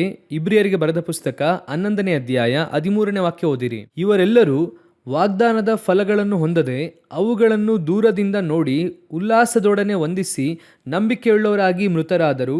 ತಾವು ಭೂಮಿಯ ಮೇಲೆ ಪರದೇಶದವರು, ಪ್ರವಾಸಿಗಳು ಆಗಿದ್ದೇವೆಂದು ಒಪ್ಪಿಕೊಂಡರು. ಪರದೇಶದವರು ಅಂದರೆ ಸ್ಟ್ರೇಂಜರ್ಸ್. ನೆಕ್ಸ್ಟ್ ಏನಿದೆ? ಪ್ರವಾಸಿಗಳು ಅಂದರೆ ಟ್ರಾವೆಲರ್ಸ್, ನೋಮಾಡಿಸ್ ಅಥವಾ ಅಲೆಮಾರಿಗಳು. ಈಗ ವಾಕ್ಯ ಹೇಳುತ್ತದೆ, ನನ್ನ ಹತ್ರ ಆಸ್ತಿ ಇದೆ, ಸೇಫ್ ಝೋನ್. ನಾನು ಕಾನಾನ್ಗೆ ಬಂದ ಹಾಗೆ ಈಗ ಇಲ್ಲ. ಕರ್ತನು ಅಭಿವೃದ್ಧಿ ಮಾಡಿದ್ದಾರೆ, ಎಲ್ಲ ಸತ್ಯ. ಆದರೆ ನಾನು ನನ್ನ ಪ್ರಕಾರವಾಗಿ ಇನ್ನೂ ಕೂಡ ಪರದೇಶದವನು, ಪ್ರವಾಸಿಗನಾಗಿದ್ದೇನೆ. ನಾನು ಕಾನಾನನ್ನು ಆರಂಭಿಸುವಾಗ ಹೇಗೆ ನನ್ನ ಹೃದಯ ಇತ್ತೋ ಈಗಲೂ ಕೂಡ ನನ್ನ ಹೃದಯ ಹಾಗೇ ಇದೆ. ಅವತ್ತು ಹೇಗೆ ನಂಬಿಕೆಯಲ್ಲಿದ್ನೋ ಇವತ್ತು ಕೂಡ ಅದೇ ನಂಬಿಕೆ. ನನ್ನ ನಂಬಿಕೆ ಸುತ್ತಲಿರುವಂತಹ ಕುರಿದನಗಳ ಮೇಲೆ ಇಲ್ಲ. ನನ್ನ ನಂಬಿಕೆ ದಾಸಿಯರ ಮೇಲೆ ಇಲ್ಲ. ನನ್ನ ಸುತ್ತಲಿರುವಂತಹ ಲ್ಯಾಂಡ್ ಮೇಲೆ ಇಲ್ಲ. ನನ್ನ ನಂಬಿಕೆ ಸಂಪೂರ್ಣವಾಗಿ ದೇವರ ಮೇಲೆ ಇದೆ. ನಾನು ಹೇಳುತ್ತೇನೆ, ದೇವರು ನಿಮಗೆ ಕೊಡುವಂತಹ ಸುಡಲ್ಪಟ್ಟ ರೊಟ್ಟಿ ಗವಿಯೊಳಗೆ ಹೋಗಿ ಸೇಫ್ ಝೋನಲ್ಲಿ ಇರುವುದಕ್ಕಾಗಿ ಅಲ್ಲ. ದೇವರು ನಿಮಗೆ ಕೊಡುವಂಥ ಆಹಾರ ಏನಕ್ಕೋಸ್ಕರ ಅಂದರೆ ಪರಲೋಕಕ್ಕೆ ಏರಿ ಹೋಗಲು. ನೀವು ಯೋರ್ದಾನ್ ಕಡೆಗೆ ನಡೆಯಬೇಕು. ಬೇರ್ಷಬಾದಿಂದ ಯೋರ್ದಾನ್ ಕಡೆಗೆ ನಡೆಯುವುದಾದರೆ ನೆಕ್ಸ್ಟ್ ನೀವು ಮೇಘದಲ್ಲಿ ಏರಿ ಹೋಗುವಂಥ ಹಂತಕ್ಕೆ ಬರುತ್ತೀರಾ. ಇದುವೇ ಲಾಸ್ಟ್ ಒಂದು ಸಮಸ್ಯೆ ಬರುತ್ತದೆ. ನಾವು ಅರಿಯದೇನೆ ನಮ್ಮ ನಂಬಿಕೆ ಆರಂಭದಲ್ಲಿದ್ದಂಥದ್ದು ಅಂತಿಮದಲ್ಲಿ ಬರೋದಿಲ್ಲ. ಆರಂಭದಲ್ಲಿದ್ದಂಥ ನಂಬಿಕೆ ಮುಗಿಸುವಾಗ ನಮ್ಮಲ್ಲಿ ಇರೋದಿಲ್ಲ. ಆದ್ದರಿಂದ ಅವರು ಹೇಳ್ತಾರೆ, ನಂಬಿಕೆಯನ್ನು ಹುಟ್ಟಿಸುವವನು ಪೂರೈಸುವವನು ಎಂಬುದಾಗಿ. ಅದನ್ನು ಆರಂಭಿಸಿದವರಿಗೆ ಪೂರೈಸುವುದಕ್ಕೂ ಕೂಡ ಗೊತ್ತು. ಯಾಕಂದರೆ ನೀವು ನಾನು ನಮಗೆ ಮಾತ್ರ ಟೈಮ್, ಅವರು ಟೈಮೇ ಇಲ್ಲದೆ ಇರುವಂತೆ ಎಟರ್ನಲ್ಲಿದ್ದಾರೆ. ಅವರು ಸುಂದರವಾಗಿ ನಡೆಸುತ್ತಾರೆ. ಅವರು ಅಂದುಕೊಂಡ್ರು ಅಂದರೆ ಸತ್ತು ಸ್ವಲ್ಪ ಸಮಯವಾದ ಆ ಯಾಯಿರನ ಮಗಳನ್ನು ಎಬ್ಬಿಸುತ್ತಾರೆ. ಅವರು ನೆನೆಸಿದ್ರು ಅಂದರೆ ಸತ್ತು ಒಂದು ದಿನವಾದಂತಹ ನಾಯಿನೂರಿನ ವಿಧವೆಯ ಮಗನನ್ನು ಎಬ್ಬಿಸುತ್ತಾರೆ. ಅವರು ನೆನೆಸಿದ್ರು ಅಂದರೆ ಸತ್ತು 4 ದಿನಗಳಾದಂಥ ಲಾಜರನನ್ನು ಎಬ್ಬಿಸುತ್ತಾರೆ. ಅವರು ನೆನೆಸಿದ್ರು ಅಂದರೆ ಸತ್ತಂತ ಎಲುಬುಗಳಿಂದ ಪುನಃ ಅದಕ್ಕೆ ಜೀವ ಬರುವಂತೆ ಮಾಡುತ್ತಾರೆ. ದೇವರಿಂದ ಆಗದೇ ಇರುವಂಥ ಕಾರ್ಯ ಒಂದೂ ಇಲ್ಲ. ನಿಮ್ಮ ನಂಬಿಕೆಯನ್ನು ಆರಂಭಿಸಿದ ಆತನು ಪೂರೈಸುವುದಕ್ಕೂ ಕೂಡ ಶಕ್ತರಾಗಿದ್ದಾರೆ. ಆದರೆ ನೀವು ನಿಮ್ಮ ಬಲದಲ್ಲಿ ಹೋಗಬಹುದಂತ ಗವಿಯಲ್ಲಿ ಬರುತ್ತೀರಾ. ನಾನು ಗವಿಯೊಳಗೆ ಬಂದರೆ ಇಸಬೇಲಳು ಕಂಡುಹಿಡಿಯುವುದಿಲ್ಲ. ಗವಿಯೊಳಗೆ ಬಂದರೆ ಒಬದ್ಯ ಪೋಷಿಸುತ್ತಾನೆ. ಗವಿಯೊಳಗೆ ಬಂದರೆ ಸೇಫ್ ಆಗಿರ್ಬೋದು. ದೇವರು ಹೇಳುತ್ತಾರೆ, ನೀನು ಕೇರಿ ತಳ್ಳದಲ್ಲಿದ್ದಾಗ ಕಾಪಾಡಿದಂತಹ ನಾನು, ಚಾರಪ್ತೆ ವಿಧವೆಯ ಮನೆಯಲ್ಲಿ ನಿನ್ನನ್ನು ಕಾಪಾಡಿದಂತಹ ನಾನು, ಜಾಲಿಗಿಡದ ಕೆಳಗೆ ನೀನಿದ್ದಾಗ ಕಾಪಾಡಿದಂತಹ ನಾನು, ಮೇಘದಲ್ಲಿ ನಿನ್ನನ್ನು ಕೊಂಡು ಹೋಗುವ ತನಕ ಕಾಪಾಡುತ್ತೇನೆ. ಯಾಕಂದರೆ ನಿನ್ನನ್ನು ನಡೆಸುವ ಆತನು ನಾನು ನಂಬಿಗಸ್ತನು, ಕಡೆಯ ತನಕ ನಿನ್ನನ್ನು ನಡೆಸುವುದಕ್ಕೆ ಶಕ್ತನು. ಹಾಲೆಲೂಯ. ನಿನ್ನನ್ನು ರೂಪಿಸಿದ ಆತನು, ಕಡೆಯ ತನಕ ನಿನ್ನನ್ನು ನಡೆಸುವವನು ನಾನೇ ಆಗಿರಬೇಕೆಂಬುದಾಗಿ ವೈರಾಗ್ಯ ತೋರಿಸುವವನು. ತನ್ನ ಮಹಿಮೆಯನ್ನು ಯಾರೊಬ್ಬರಿಗೂ ದೇವರು ಕೊಡುವುದಿಲ್ಲ. ಹಾಲೆಲೂಯ. ಇವತ್ತು ದೇವರು ಅದನ್ನೇ ವಾಗ್ದಾನ ಮಾಡುತ್ತಿದ್ದಾರೆ. ತಿಷ್ಬಿಯನಾದ ಎಲಿಯನನ್ನು ನಡೆಸಿದಂತಹ ದೇವರು ನಿಮ್ಮನ್ನು ಕೂಡ ಮೇಘದ ಒಳಗೆ ಏರಿ ಹೋಗುವ ತನಕ ನಡೆಸುವುದಕ್ಕೆ ಶಕ್ತರಾಗಿದ್ದಾರೆ. ಎಲ್ಲಾ ಪರಿಸ್ಥಿತಿಗಳಲ್ಲೂ ಪೋಷಿಸುತ್ತಾರೆ. ಕಾಗೆಯ ಮೂಲಕ ಪೋಷಿಸುತ್ತಾರೆ, ವಿಧವೆಯ ಮೂಲಕ ಪೋಷಿಸುತ್ತಾರೆ, ಜಾಲಿಗಿಡದ ಕೆಳಗೆ ಪೋಷಿಸಿದರು. ಆ ನಂತರ ಪೋಷಿಸುವಂತ ಅವಶ್ಯಕತೆ ಇರೋದಿಲ್ಲ. ನೀವು ಮೇಘದಲ್ಲಿ ಹೋಗುತ್ತೀರಾ, ಅಲ್ಲಿ ತಿನ್ನುವುದು ಉಣ್ಣುವುದು ಇಲ್ಲ. ಹಾಲೆಲೂಯ. ನಾವು ಪ್ರಾರ್ಥಿಸೋಣ, ಎದ್ದು ನಿಂತುಕೊಳ್ಳೋಣವಾ. ಈ ಪ್ರಯಾಣ ಸ್ವಲ್ಪ ಕಠಿಣವಾಗಿ ಇರುತ್ತದೆ, ಆದರೆ ಖಂಡಿತವಾಗಿ ಈ ಪ್ರಯಾಣ ಕಡೆಯ ತನಕ ನಮ್ಮನ್ನು ನಡೆಸುತ್ತದೆ. ಒಂದು ದಿನವೂ ದೇವರು ನಮ್ಮನ್ನು ಕೈ ಬಿಡುವುದಿಲ್ಲ. ಒಂದು ದಿನವೂ ಕೈ ಬಿಡುವುದಿಲ್ಲ. ಅವರು ನಮಗೆ ಮುಂದಾಗಿ ಹೋಗುತ್ತಾರೆ. ನಮ್ಮ ಹಿಂದೆ ಮುಂದೆ ಇದ್ದು ನಮ್ಮನ್ನು ಕಾಪಾಡುತ್ತಾರೆ. ಎಡಗಡೆಯಲ್ಲಿ ಬಲಗಡೆಯಲ್ಲಿ ನಿಲ್ಲುತ್ತಾರೆ. ಮೇಲಿಂದಲೂ ನಮ್ಮನ್ನು ಕಾಪಾಡುತ್ತಾರೆ. ನಮ್ಮ ಕಾಲು ಕಲ್ಲಿಗೆ ತಗಲದಂತೆ ದೂತರಿಗೆ ಆಜ್ಞಾಪಿಸುತ್ತಾರೆ. 360 ಡಿಗ್ರಿ ನಿಮ್ಮನ್ನು ಒಟ್ಟಾಗಿ ಪರಲೋಕ ನೋಡಿಕೊಳ್ಳುತ್ತದೆ. ಪರಲೋಕ ನಿಮ್ಮನ್ನು ಕಾಯುತ್ತದೆ. ಸೈತಾನನ ಯಾವ ಕಾರ್ಯ ನಿಮ್ಮನ್ನು ಮುಟ್ಟದಂತೆ ದೇವರು ಕಾಪಾಡುತ್ತಾರೆ.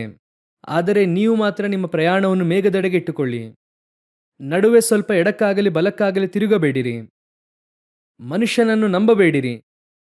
ದೇವರ ಮೇಲೆ ನಂಬಿಕೆಯನ್ನು ಕಳಕೊಳ್ಳಬೇಡಿರಿ. ಎಲ್ಲ ಪರಿಸ್ಥಿತಿಯಲ್ಲಿ ಅವರು ನಮ್ಮನ್ನು ರಕ್ಷಿಸುತ್ತಾರೆ. ನಮಗೇನೆ ಪರಿಸ್ಥಿತಿಗಳು ಬದಲಾಗುತ್ತವೆ. ಕರ್ತನು ಮಾರ್ಪಡದೇ ಇರುವ ಆತನು. ಕರ್ತನು ಮಾರ್ಪಡದೇ ಇರುವ ಆತನು. ಅವರಿಂದ ನಿಮ್ಮನ್ನು ಕೆಂಪು ಸಮುದ್ರದ ಮಧ್ಯದಲ್ಲೂ ಕಾಪಾಡೋಕೆ ಸಾಧ್ಯ.